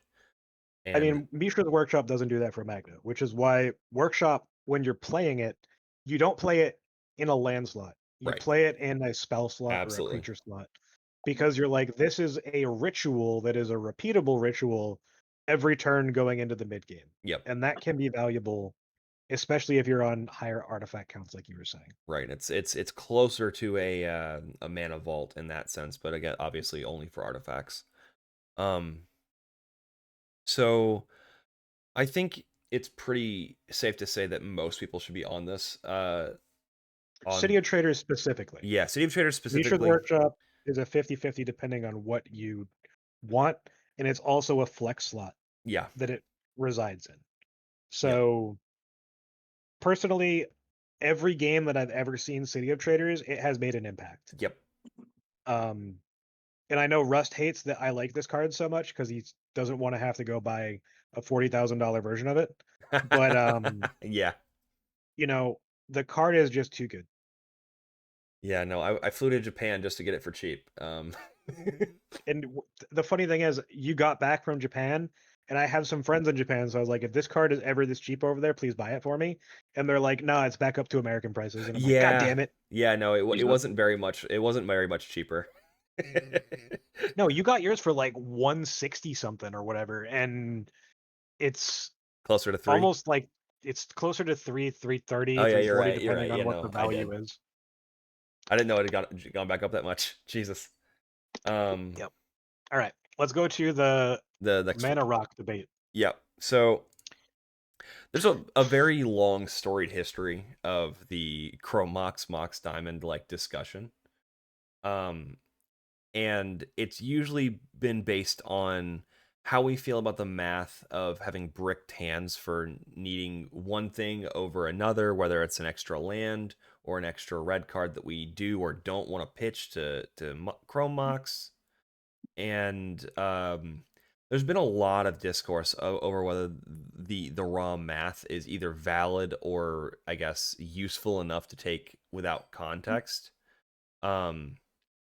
And I know as cards like Mobile Homestead have come into the list, it has made more of a case for Mox Diamond. But I'll let Sho go into his reasonings for why he's playing one over the other. I just think that in this time last year we were thinking, Chrome Mox makes a lot more sense because we are running every MDFC that we can. We are so we were on 3 at that point, if not 4 if you were trying Valakut, but you probably weren't. But we were down to like 24 lands, so there's made the 24 face-up lands, so that made Mox Diamond like really difficult to justify, and we wanted to build our deck around that, and that's changed considerably. So Mox Diamond is really bad mathematically. Yep. Like, you can go look at the math in the actual Mox Diamond thread. It's fucking terrible. But math and how the card actually plays out are a little bit different, because if you see it in your opening 7 or opening 6, it's a viable card depending on what you've drawn. Mm-hmm. The problem with Mox Diamond is that unless you get wheeled after that, Mox Diamond's completely dead in hand and doesn't have any value outside of potentially filling your graveyard to turn on your Barbering that you're probably not running. Yeah. And realistically, playing them both together is only viable in like a turbo build. But the upside to Chrome Mox is still the fact that you can play it for nothing, and it still helps back up your Clock of Omens wins. Yep. Mox Diamond is better in lists like Drew said, where you're trying to get more lands rather than MDFCs, except that's a deck building consideration you have to make. Yep. Going down red cards always feels bad, no matter what. Everything that's red in our deck feels like it should be played at some point. So Chrome Mox has the negative for that. So there's negatives to both cards. There's no denying that. But the value of a Chrome Mox over a Mox Diamond is usually higher because of the fact that it's turned on more often, rather than Mox Diamond requiring that extra land. But if you're on a higher lands version of the deck, where you're playing your Mishra's Workshop, where that doesn't do anything because you have a colorless land, you can pitch the Mishra's Workshop to Mox Diamond. But these are like Magical Christmas Land, very rare hands to begin with, because Mox Diamond and Mishra's Workshop together is a 0.83% chance. And so like that's not something you need to consider. It's just it happens or it doesn't. And there's a lot of times where Mox Diamond is just not online where Chrome Mox would be, and there's also times where Chrome Mox is not online where Mox Diamond would be, and then you're flooded too much with mana with the Chrome Mox in your hand or something stupid. So like this all comes down to personal preference. And realistically, like if you're trying to play and do things based on the early turns 1 to 4 specifically, and you're trying to disregard the value or the deck building considerations of what happens if you draw a dead card mid game, then Chrome Mox is way better. But if you do think about mid game the card just not having any value, like Mox Diamond just isn't there. So you can play both, you can play one, you can play the other. It's all personal preference. But for the Magdanomicon, I still think that Chrome Mox is the correct decision. Yeah. Yeah. I agree. I'm sorry. Repeat that, show. For what? That last sentence you said. I said I agree. Not you. I said that I think that Chrome Mox is the correct decision for the Magdanomicon. Okay. Because it's the upside of having to pitch a red card is valuable in mid game when you know that you need the mana to help recast Magda, which Mox Diamond will never do. Yeah, that's absolutely fair. It doesn't like accelerate you in that sense. Next card. Yep. Mox Amber, and this actually just kind of translates more into the Legend Matters stuff, but let's talk about that kind of like holistically. Sure. Go for it. The upside to Mox Amber is that if you're on a bunch of legends, it's turned on more often. The downside to Mox Amber is that if you don't have another legend on the field, it does nothing to help you recast Magda. But this card does not help to played to help recast Magda. It's helped to propel you into the mid game. Mm-hmm. The upside now is that we'll be talking about that we're playing Gimli and Gloin a bit later. But if you're also on Ragavan and Gogo, there's more things to keep Mox Amber online to help you recast Magda, so the downside isn't quite there. There's probably about 35 to 40% of games where Mox Amber will be online otherwise because of that density. So this is a more than viable card at this point, and I think that if you value mana that sticks around over a Lotus Petal, then Mox Amber is a perfect swap over for that. But if you want to like hide that you have mana available, like keeping Simian Spirit Guide is perfectly fine as well, but Mox Amber fills either the Simian or the my brain fart Lotus Petal slot, unless you're on a turbo variant, in which case you'll probably play all three.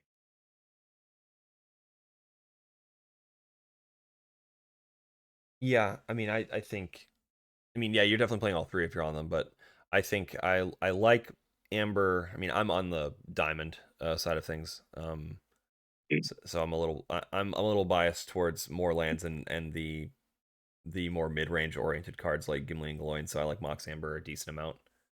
Yep. Let's move on to Ragavan, because I think that's kind of like the inflection point of like if Mox Amber is the best card for you to be playing or not. Right. Or, I mean, realistically, is Mox Amber good enough to where you want to run Ragavan? I think I like Mox Amber more than Ragavan at this very moment. I agree. So Um, go for it. Ragavan is something that the community has been split on for a long time because it is a dwarf for the first 2 turns of the game, and then it's getting blocked almost always. Mhm. So it doesn't make treasures outside of the first 2 turns, but this does help transition you into a 3-drop on turn 2, which is very important in current iterations of the deck that might be focusing more on Blood Moon and Magus of the Moon, or also the fact that you can play Gimli and Gloin on turn 2 and Magda on turn 3, Mhm. which gives you a much better mid game.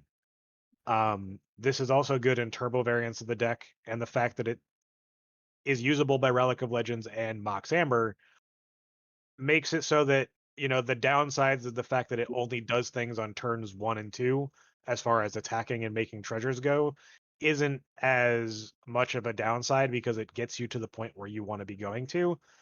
However, a 1-drop dwarf is almost always better in most of your hands.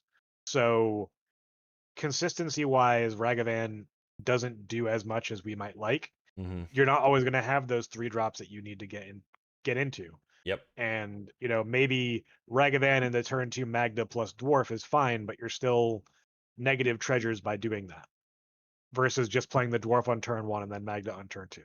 Yep. So, like, I don't know. What are you It's gaining 50 really? 50. Yeah. What are you gaining? Exactly. So there Um, are very specific situations where Ragavan does gain you anything. But other times it's just kind of like a net with an extra body that can block if you need to. yeah, and that's not really necessarily worth a card slot. Like I'm currently off Ragavan, I I am believe. also off Ragavan, but I was testing him for like a month and a half. Right. And I wasn't disappointed with him whenever I saw it, especially when I had Relic or Amber. But outside of that, like unless it was a turn 2 Blood Moon or a turn 2 Gimli, like I didn't care that I had Ragavan. Yeah, I'm just kind of okay with Amber being a shitty Relic of Legends for that it's free, right? Like Yeah. I'm kind of okay with that. I don't need it to be like the turn 1, you know, Ragavan Magda, Ragavan Amber Dwarf. Ragavan Amber Dwarf, yeah, Right. which is like cracked. It's cracked, but like it's not even that cracked because realistically, you could just You'd go turn 2 Magda into Amber Relic, into yeah, a 1-mana vehicle or a 0-mana 1 vehicle. mana, yeah, Yeah, 0 you mana could do vehicle. other things with it in a different sequence that doesn't necessitate you having the Christmas land, right? It's just kind of like how the Right. hands always play out if you have any number of cards. Agree. I do want to talk about Relic of Legends real quick before we go into Gimli and Gloin, because it's not in here, but it's kind of the reason we even talk about these cards at all right now. Cards cracked, cards cracked, card crack, will Card crack. is utterly insane. All the things we said about like all the things we said about City of Traitors just being like a awesome mid-range card that just lets you do things. The mana positiveness you get on tapping your Magda in response to Magda being attacked or being blown out, like you can just recast Magda, right? It's just so good. On turn 3, if you've cast Magda and you have Relic of Legends out, you basically pay for all but one of Magda's recast costs with Relic of Legends.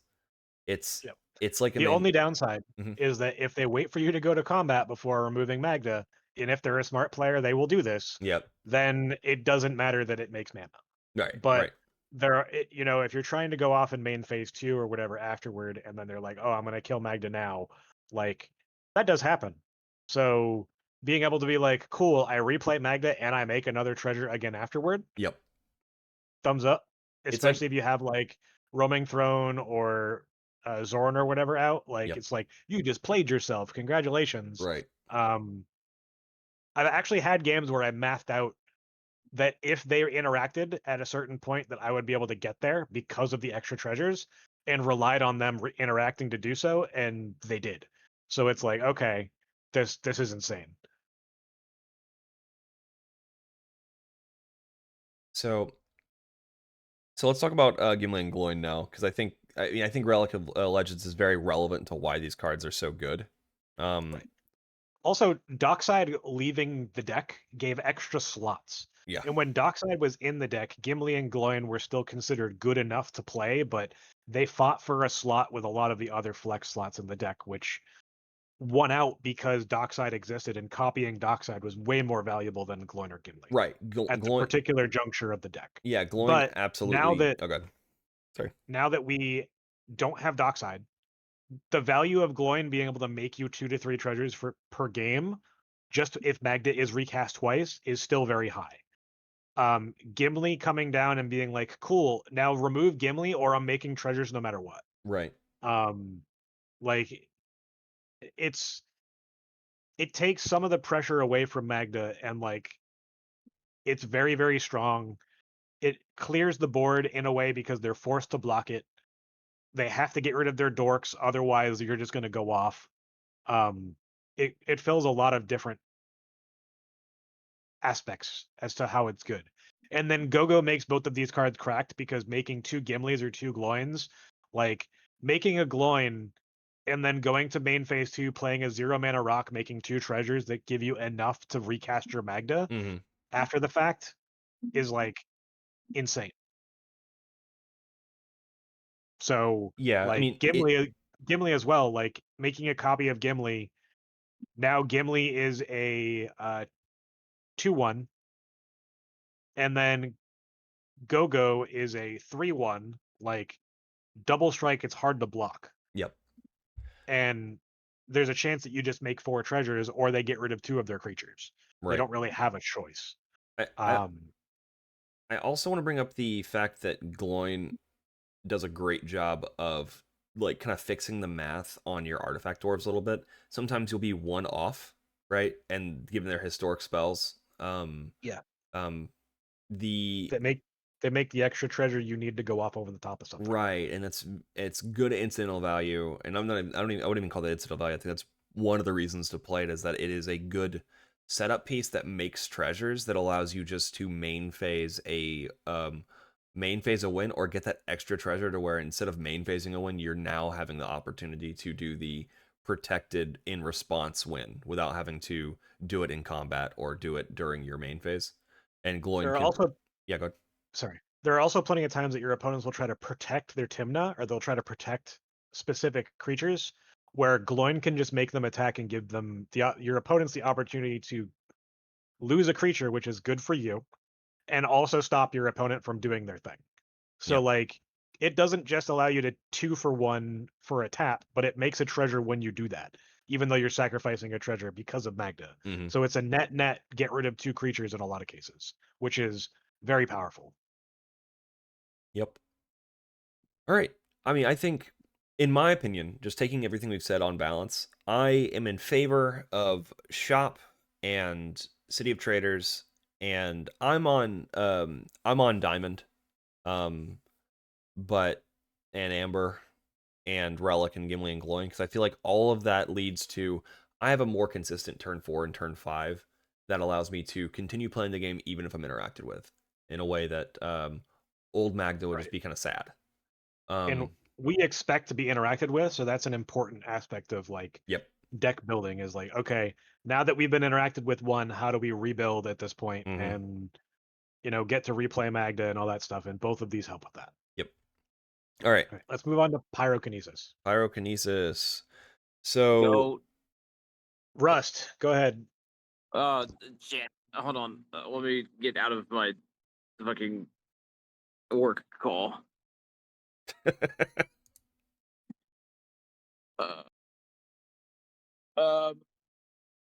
Having early game interaction, especially when your opponents don't really consider it, is very good. It also lets you tap out and use the most of your mana efficiently, which I really like. And like 4 damage is a lot, and the fact that you can like spread it around is really good. And this is like, I don't know. This is like one of my favorite cards in the deck in terms of just like what it can do. Because the floor on it, it is almost never touching the floor that it has, which is 6 mana. Right.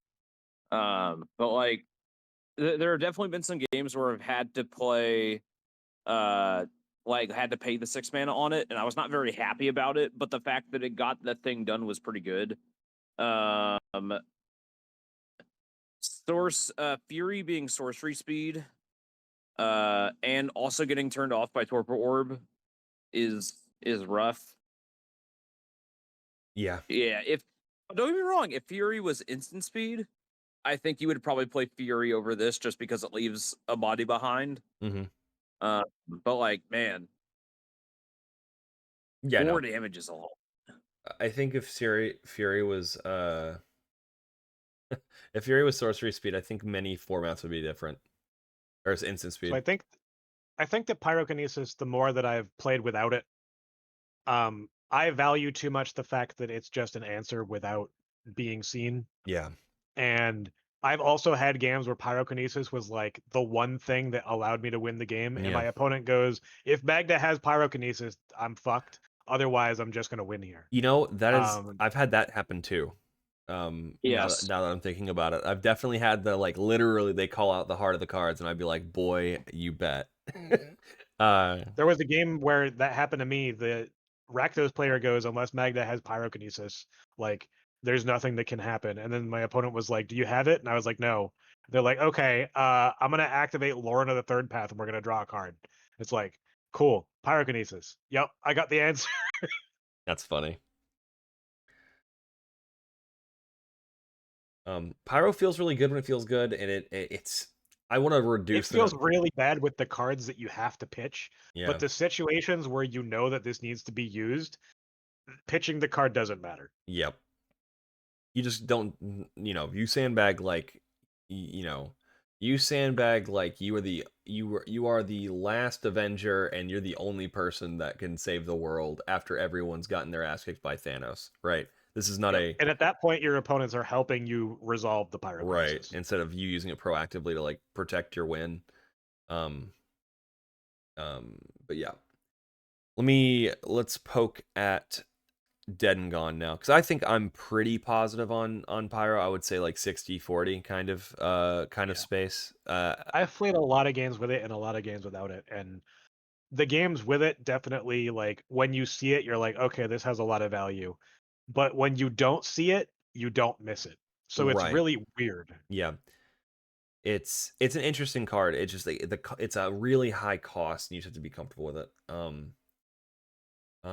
3 damage is not enough. Sorry, yeah, boss posted Thunderclap, and Thunderclap is an instant where you can sacrifice a mountain rather than pay its cost, and it deals 3 damage to target creature. It's okay. 4 is a big number. Is a big difference maker, and sometimes. So, Dead. Is he talking about Thunderclap over Pyro? Yeah. 1 mountain is a lot of mana. That is absolutely true. One mountain is a lot, especially when you're only on like 5. So, Dead and Gone. Like, oh, go ahead, sorry. Yeah, nothing. I was just. This is Russ slide, man. Yeah, Russ, go ham. It depends on your. It depends on your mountain count as far as Thunderclap goes. Yeah, I think 15, 17, you're more than fine to play Thunderclap. I think if you're less than like 12, you're probably. I think Thunderclap's good if you're on like 12. But I like utility lands, man. I've contemplated putting it in, and if you're on a higher land count and you're on more mountains, like, it's certainly good.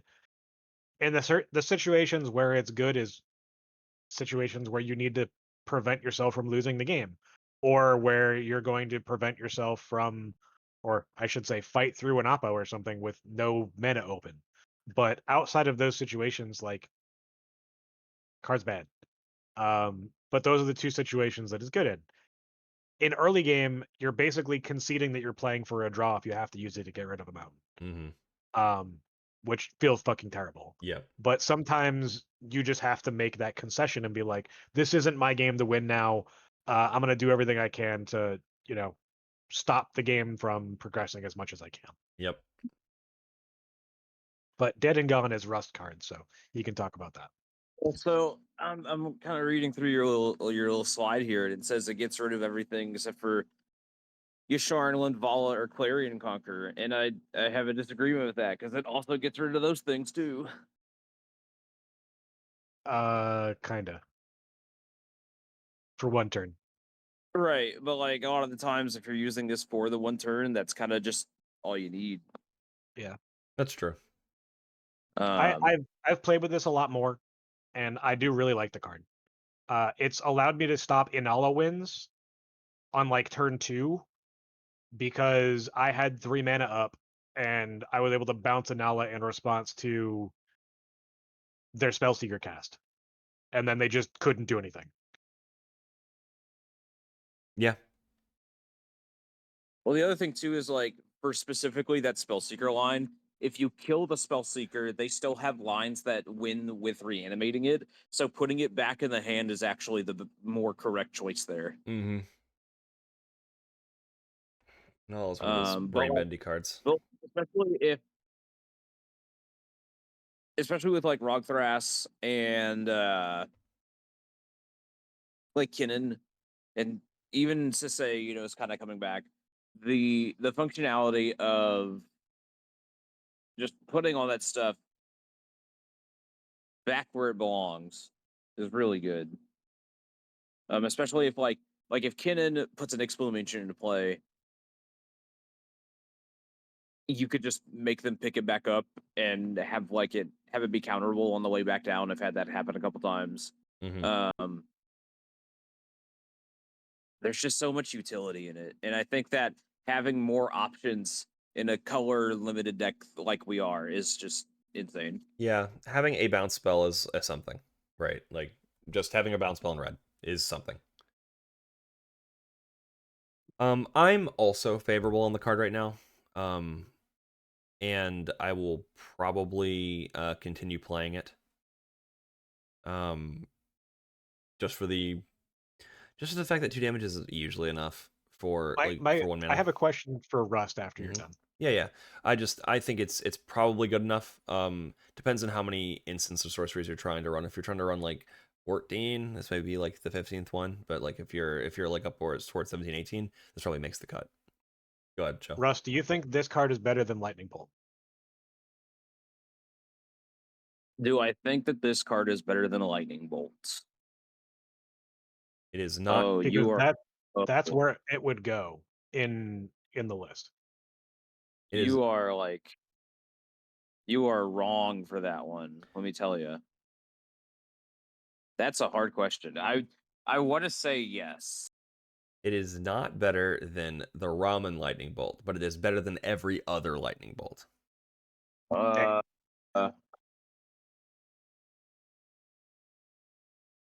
Motherfucker said the ramen one. He didn't say the judge promo. He's not paying his respect to Christopher Rush. Like, okay, I'm sorry, Okay. friend. I don't have that money. Let's move on to the next slide while Russ figures out if this is better than Lightning Bolt. I think it is. Okay. Said I think you play both. Yeah, I'd rather play both. All right, so let's go to Rending Volley and Ghostfire Slice. For those of you that are not like super into it, Rending Volley is a uncounterable 4 damage to white or blue creatures, and then Ghostfire Slice is a 4 damage to any creature that is turned on only if there is a multicolor permanent in play. That is more common now for Ghostfire Slice, but it's also becoming less common than it was before. Even though Thrasios is super popular, it's not always out. Yep. But Rending Volley is good for very specific combos that the blue decks do run, like Kitten or whatever. They can still go off over the top of it, which is a problem for Kitten stuff. But outside of that, like it gets rid of Kitten, it gets rid of a Boro Breeze Caller, it gets rid of a lot of things. I The just want to problem point out is, here, Show, that Yep. Ghostfire hits anything. I did say that. Okay. Oh, well, yeah, but Ghostfire is also damage to face, right? You're correct. But yeah, like both of these are what I would consider a flex slot removal piece. Mm-hmm. And Ghostfire probably has a bit more value because it does hit more things. Mm-hmm. Especially now that some decks are starting to play Linvala more. Some decks are starting to play Drana and Linvala, like some Sisay variants. Yep. But Rending Volley, just because the majority of the cards that you do want to remove outside of those few things like Seedborn and that, you can also argue that it's not our job to get rid of the Seedborn, right? Yeah. So, like, playing Ghostfire specifically to get rid of Seedborn or whatever doesn't make sense. Whereas, like, Rending Volley can actually stop you from losing the game because it's uncounterable. Yeah. I No. don't know that either of these make the cut in the deck in the current iteration, Yeah. but these are flex slots. Yep. Agreed. So let's move on to the card that's probably not a flex slot right now. Yep. Flare of Dupe. How the mighty have become less relevant. Yeah, I'll talk about this. Yeah, you got it. When this card came out, Dockside and copying anything that would get cut Dockside was such a boon to the deck because you could just win. Without Dockside being in the format, this being used as an offensive card is very risky because it puts your opponents in a 2-for-1 or 3-for-1 scenario because you either cast this and then copy the spell, or you cast this for free, getting rid of a red card, a dwarf. And dwarves are our main value engines. Yep. So in the early game, this is specifically a defensive card that like copies a culling ritual, and your opponents are going to let that resolve because you stopping the opponent from getting mana period is good if they don't have an answer. Yep. If they already have an answer, they're likely stopping the culling ritual unless you as Magda are so ahead that they kind of need it to resolve. But realistically, getting rid of a value engine in the first 3 turns of the game for a Flare of Duplication that more often than not, in my experience playing the card, doesn't resolve, Yeah. is very risky. But in stack battles in the mid game, it can help you not lose the game. Yeah. So like as a defensive card, Flare of Duplication is very, very strong. As an offensive card, it's very hit or miss. Yeah. So if you want to be able to play that more stack interaction heavy, sort of parasitic sandbag version of the deck, Flare of Duplication is very, very powerful for that. But my personal preference, and I don't think that like a lot of pilots like that sort of a playstyle anyway, that I don't think this card is worth running. Even as someone who does like playing that sort of style of gameplay, right? As someone who does like prior to like the last like 6 months or so, that this was my ideal form of playing the game, is playing like a very tempo oriented mid range style with a lot of interaction, upwards of 20. I look at this card and I say, wow, I'm 2-for-1ing myself at minimum, and my opponent usually has the opportunity to 3-for-1 the table by countering the original spell, getting rid of my dwarf by nature of me casting the spell, and fizzling my Flare of Dupe. And that's just not a position I want to put myself in very often. We have 3 counterspell, I guess, like putting our thumb on the stack war scale already. It's called Reb, Pyro, and Tybalt's Trickery. And I'm much happier to play all 3 of those cards because they are a lot more versatile, because they deal with value engines, they deal with stacker interaction in the same way for cheaper, without costing you the very high premium of a dwarf. And like to copying a particular spell to go grab a creature tutor, like a what's the Eldritch Evolution or Eldritch, anything like that. yeah, Eldritch. I'm sacrificing the same creature, so I'm sacrificing a creature to Eldritch Evolution. So am I really getting the benefit out of copying that spell? No, not really. I'm really paying for this cost for that spell again, and that's just not necessarily good enough in the modern meta. We are much better with our cards. The only other pushback to that, and Yeah. why the card might go in the deck, back in the deck, and it's something I've been considering, Okay.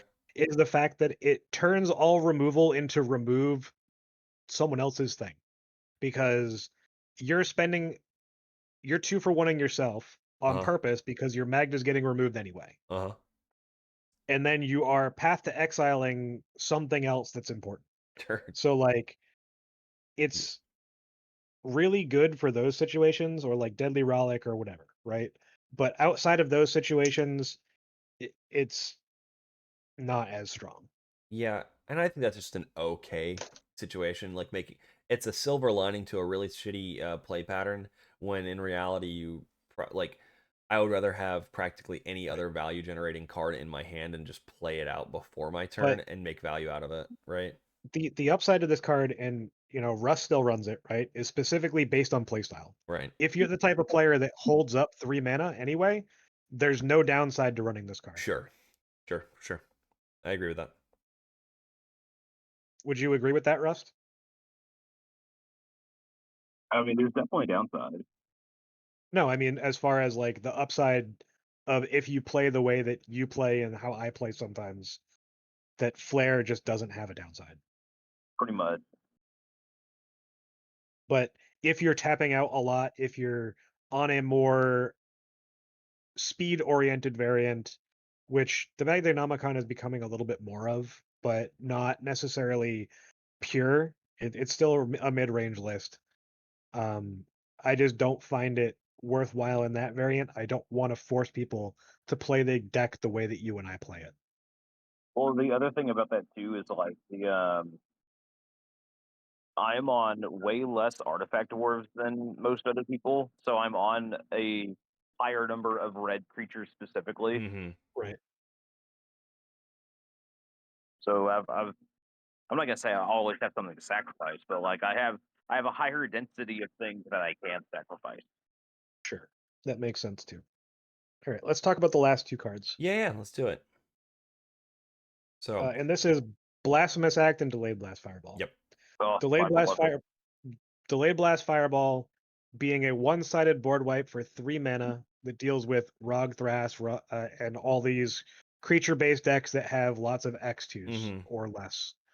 3 mana at instant speed is very powerful. I've used it in response to like a Culling Writ to wipe more of the board away so that they don't get a lot of mana.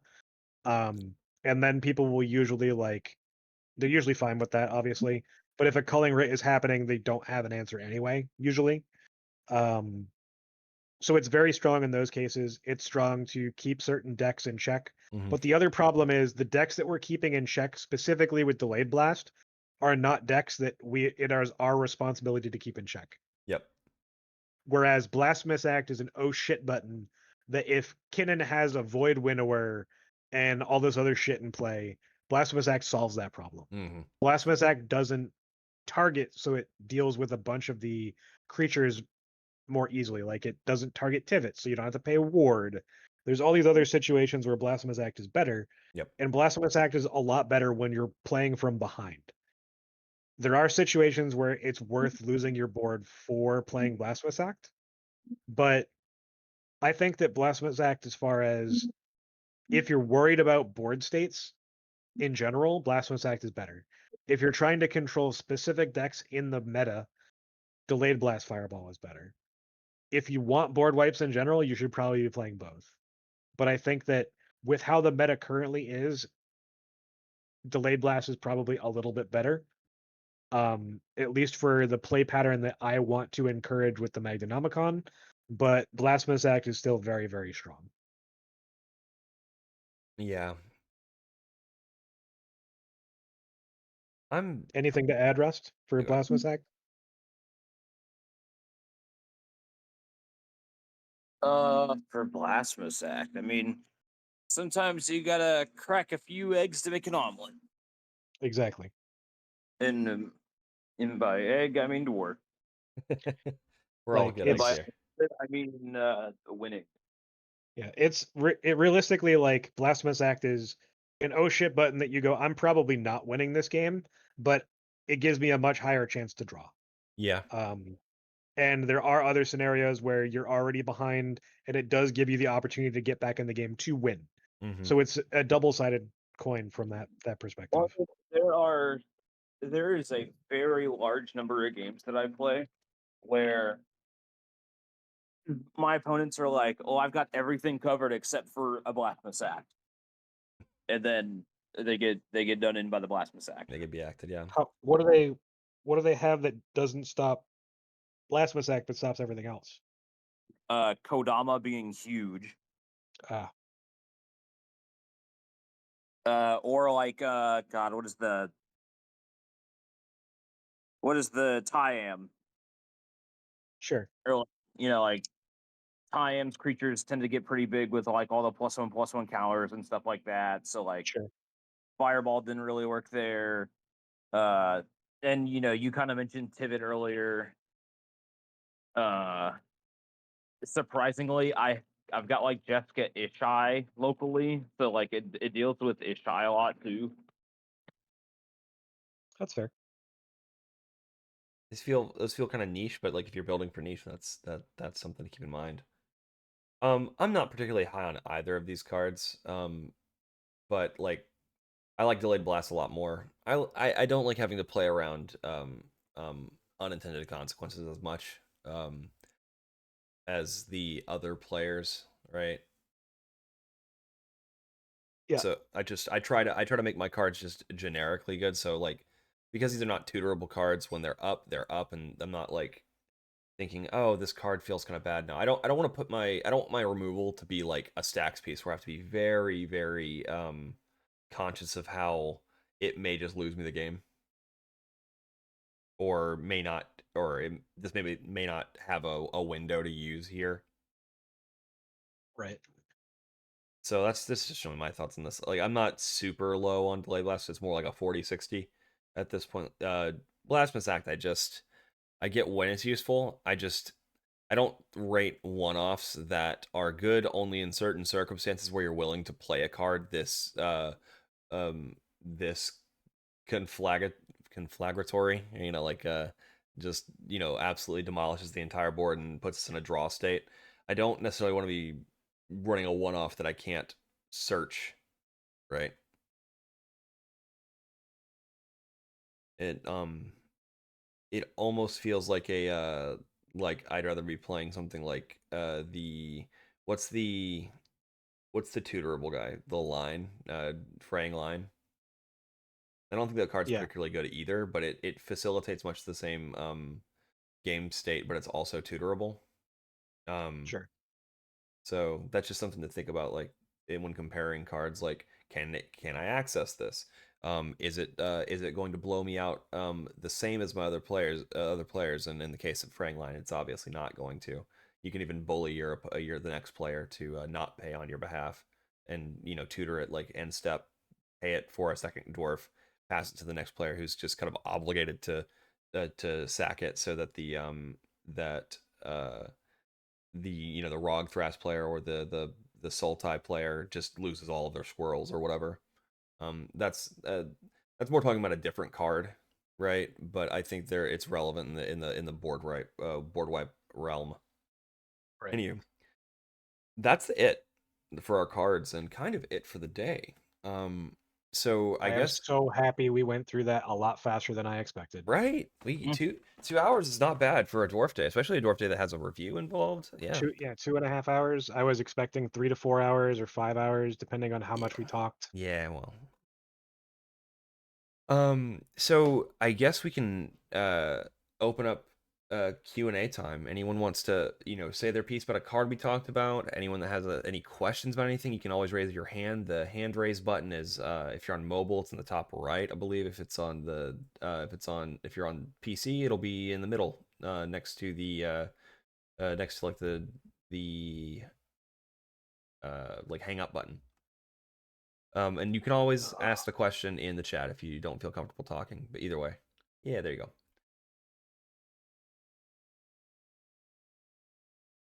You have been invited to speak. All right, there you go. How's it going, bud? Hi. So I'm new to the server. I literally joined I think 3 days ago or something like that. All right. Well, welcome. Yeah, welcome, bud. Thank you. Howdy. So this dwarf day that happens is like an event that happens every so often. Month or two. Yeah, I would say quarterly is probably the safest thing. It usually corresponds with a set that is going to be relevant and make changes to the deck. And we haven't had one of those since February, realistically. All right. And then my other question that pertains to this event is: do you guys record this and post it We somewhere? do. It's yes, recording we do. right now. You are live on air. Yeah, so it's gonna be recorded. It should be posted today. my evening obligation actually just flaked on me, so I'll probably just get this uploaded. Well, I don't edit. Editing is for suckers. Where's Aaron at? Oh, he's not in the room anymore. Never mind. I can't poke fun at him. But yeah, I don't edit, but I do timestamp stuff, so people can like get to the meat of things more easily. But anyway, Great, thank you. Any other And questions? That's really all I had. No, that's all I had for today. All right. Well, I see welcome, one Dwarf. in the chat. That says, how can I add more draw to my deck? I always seem to run out of cards in hand. All right. That is a great one. So The answer is you don't. You don't. Yeah. So that. But realistically, the only choices that you have are the One Ring. You have the one that you can Idol of Oblivion, where you can tap it to make to draw a card whenever you make a token. Once per turn, basically, or once per turn cycle. Yep. But outside of those things, there's not really much. So I will say there is like a 3-mana Smuggler's Copter out of the new set. Yep. You could play. Yeah. But you don't draw and discard. It's just attack, draw a card. So that could be a vehicle that is playable as well. A vehicle to card draw, maybe. Yeah. There's also, and I don't count this as draw, but like I don't think what we want is draw. We want to see more cards, but seeing more cards is a lot less important than seeing the right card. So Fomori Vault is also something you always have access to. It's not the best card. I don't think we want to be sitting on like mountains of artifacts these days. The board is stalling out a little bit less. People are pushing a little bit faster, so it's just less, and we're not stacking the board out as much. So Fomori Vault doesn't feel as attractive as it would have maybe 6 months ago. Oh God, I would like to disagree there. I know. Mr. Chuckles, you had question. Yeah, what's up, bud? Oh, there we go. Hello. So okay, I've been trying to think about it. I've asked about it. I just cannot wrap my head around Agatha's Soul Cauldron in this deck. Like, it just seems dead to me. I read it as a proxy. I think I had it in my hand once, and I didn't end up using it just because I wasn't in a situation to use it. But so Agatha's Soul Cauldron is a combo card with potential upside. The potential upside being putting a +1/+1 counter on Magda if your opponents have a creature that has died or you do, so that you can get it out of Bowmaster's range. Yep. Or give your creatures a mana ability by being able to put a +1/+1 counter on your dwarves every turn, turning them into birds of paradise. Yep. That is one option. The other option is that it's a thing that hoses graveyard shenanigans. So if you know your opponents are winning with graveyard specific things, especially if it target something like Animate Dead or whatever, then Agatha's Soul Cauldron is very good for that. It also helps stop breach. Yep. So it's a defensive piece. It is a gimmick piece, and then it is also something to shore up the amount of % chance you have to brick your win at instant speed through your own Grafdigger's Cage if you are not running Spine of Isha. Right. If basically, so you go from about a 2% chance to about a 18 to 20% chance to not be able to win if you don't run Agatha's, which also means that you have the option to get rid of both Agatha's and Goblin Engineer, if that is the thing that you're worried most about, is fighting through your own Grafdigger's Cage and still maintaining wins, is adding in Grinding Station, which is another variant of the deck that in the Magdanomicon is now in the considering section, which also plays the card that we were talking about earlier, Imperial Recruiter, as the card that you make available by removing 2 cards and only adding 1. So for newer pilots of the deck, the version in the considering is much easier to play and gives you more answers to some specific problems than the Engineer plus Agatha's thing, but both of those cards have more overall utility outside of wins or some gimmick stuff. What about Legion Extruder in the context of a single card? That Legion Extruder only helps you solve your own Grafdigger's Cage problem. Yeah. But it does also allow you to tutor it out and deal with a Kinnan. So there are some value to running Legion Extruder over either card. It's just what you as a player are comfortable with. as far I've as the been math, the Legion math Extruder. for the math for winning through Grafdigger's Cage. I also like Legion Extruder. Yeah, I think I do too. But I I've like been Bird. playing it more than both the other options. Interesting. And yeah, that answers my other question, which was Goblin Engineer. All right. Yeah, tight. Goblin Engineer is very, very strong, but the problem with Goblin Engineer is it's fucking slow. And So very I telegraphed. I had cycled it out. I was originally on Welder and not Engineer because I was stupid and thought it was really good. I mean, it is good sometimes, but yeah, so Engineer basically just reads go get your Lifecraft engine or go get a stack piece that you can talk the table into protecting your engineer to go get. So like turn 1 engineer, turn 2 get your Grafdigger's Cage in play so that the breach deck that's trying to win on turn 2 can't win until like turn 8 is something that you can easily talk the table into, especially because the downside is like the green decks can't bring their creatures to the field, and it's something they're willing to give up while guaranteeing that they get the opportunity to play the game. yeah. All right, that makes sense.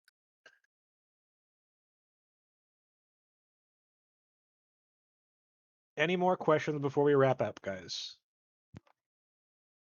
Yeah, I got one. All right. Okay, what's up? More of a topic you want to talk about before we wrap this up. MTRA 4.1 Oh, and fuck how yeah. policking Oh, I should have happens. put that should have been. Happy Alright. Father's Day. I gotta go. My parents are here.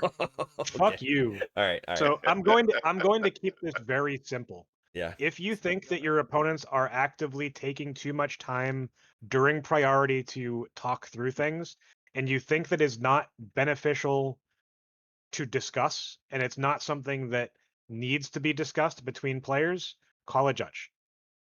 Well, actually, you shouldn't call a judge. You should first, if you are the person that is, if you have Priorities, if specifically, you have priority, you always reserve the right to ask the table to shut the fuck up. shut the fuck up. Yeah, 4.1 literally says you have the right as the player with priority, actually as the active player, not player with priority. The active player has the right to tell the table to shut the hell up. And let right. you Whether it's you trying to combo off, Fuck up. or whether it's you trying to do whatever, as long as you have priority, you can basically say that, you know, they shouldn't be talking. Yeah. But as soon as priority is going around, like if you cast a spell or something, your opponents have the right to just to talk again. Yep. Just within reason. Yep. And So after that point, you would have to call the judge for slow play. Yep. But you should always reserve and use your right before calling a judge, because the judge is going to ask you, did you tell them to shut up? Right. Because it slopes. They should. What's that, Rust? You what? If they're doing their job correctly, they should. Yes, because they should not be punishing people for things that they didn't see and there wasn't actually any, it's not, no one's abridging your rights if you don't exercise them effectively. And what I'll say is you will find people that are going to angle shoot you by trying to be aggressive in politic with the other table while you're trying to play out your lines, and they're going to try to foobar your combo turn by talking too much. They're going to do that on purpose. We kind of know this by this point. We know there are great players in the community that do this as a tool, and you have tools to stop them, so use them. Your other community got to experience that firsthand. Yes. I very much had a... Without going too much into Yeah. specifics. Yeah. 1 second, Tazo. I'll let you up in a second. The important thing here is that not, getting a slow play is a warning. A second one should be a turn skip, or potential DQ depending, or game loss. So there's actual consequences to them trying to continually angle shoot you that way. So, use your rights, exercise them, know what they are, and utilize the judge staff appropriately. Don't use it as an angle shoot, but use it if you think that your opponents are literally just wasting your time during your combo turn to talk ad nauseum. All right. Dizio.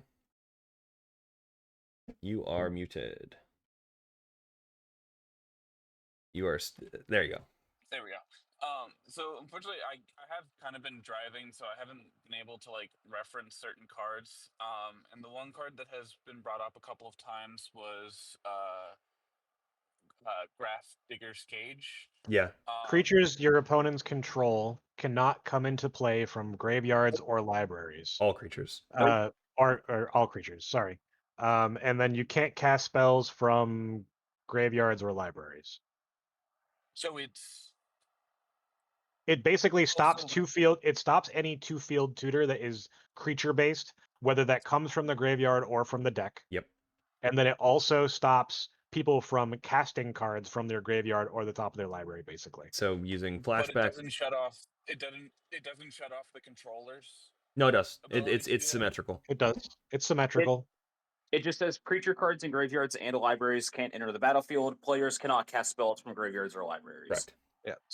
So then, what's the benefit of running it in Magda deck, where the whole We point have is a that way to you're- win through it. Yep. We have multiple. I guess multiple ways. to win We through it, have we have ways to get artifact dwarves through Graph Digger's Cage. The only reason you do not run Graph Digger's Cage is if you don't find yourself comfortable enough searching for anything other than Roaming Throne to try to win the game. And honestly, with all the cards they've printed, specifically Lifecraft Engine, I think that the reasonability of that take has dwindled. Okay. Because we have a fantastic Robo Dwarf that's searchable through Graph's Cage. Graph Digger's Cage. Yeah. And you also have Liquid Metal Torque. Yeah, So yeah. you have multiple options. Yep. Our options keep getting Okay. better. Got it. It's too good at stopping a few very good win cons.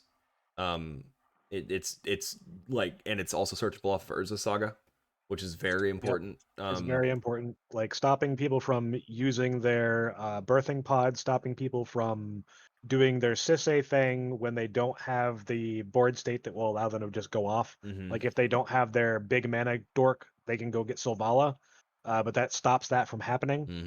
Mhm. There's plenty of other things that it stops, and it's really important that you have access to that. Yep. Okay. Thank you. You're welcome. No problem, bud.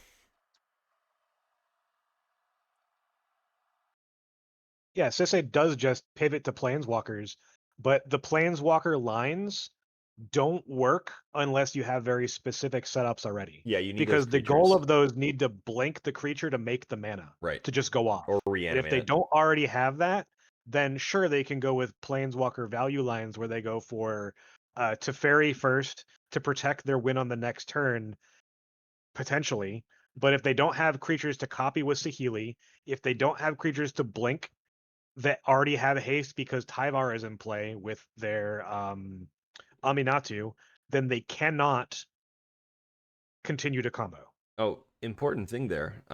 It actually shuts off an entire line with Tyvar being your starting point, because if you kill the even if they have the mana dork and they're going for Tyvar, you can kill the mana dork, the what's his face, the tree, or what's the 2 mana one that makes up to 5 colors?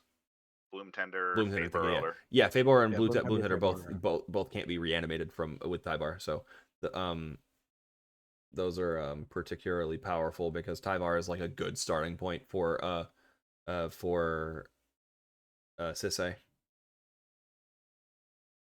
Yeah. Any more questions, guys? I'm actually gonna head on out. I have to start getting ready for work. What the Yam deck is? What's a Yam deck? Yam. For whatever reason, it makes me thinking of Charm. Oh yeah, Ty. Actually, that makes more sense. Yeah. All right, I'm heading out. See Later, you buddy. guys. Thanks for hanging out. All right. Let's wrap this up. Yeah, I agree. Dwarves, thank you so much for showing up. Thank you for being part of this excellent community. Thank you for helping us grow to 2K members, mining some dubs, all that good stuff. And when it gets posted,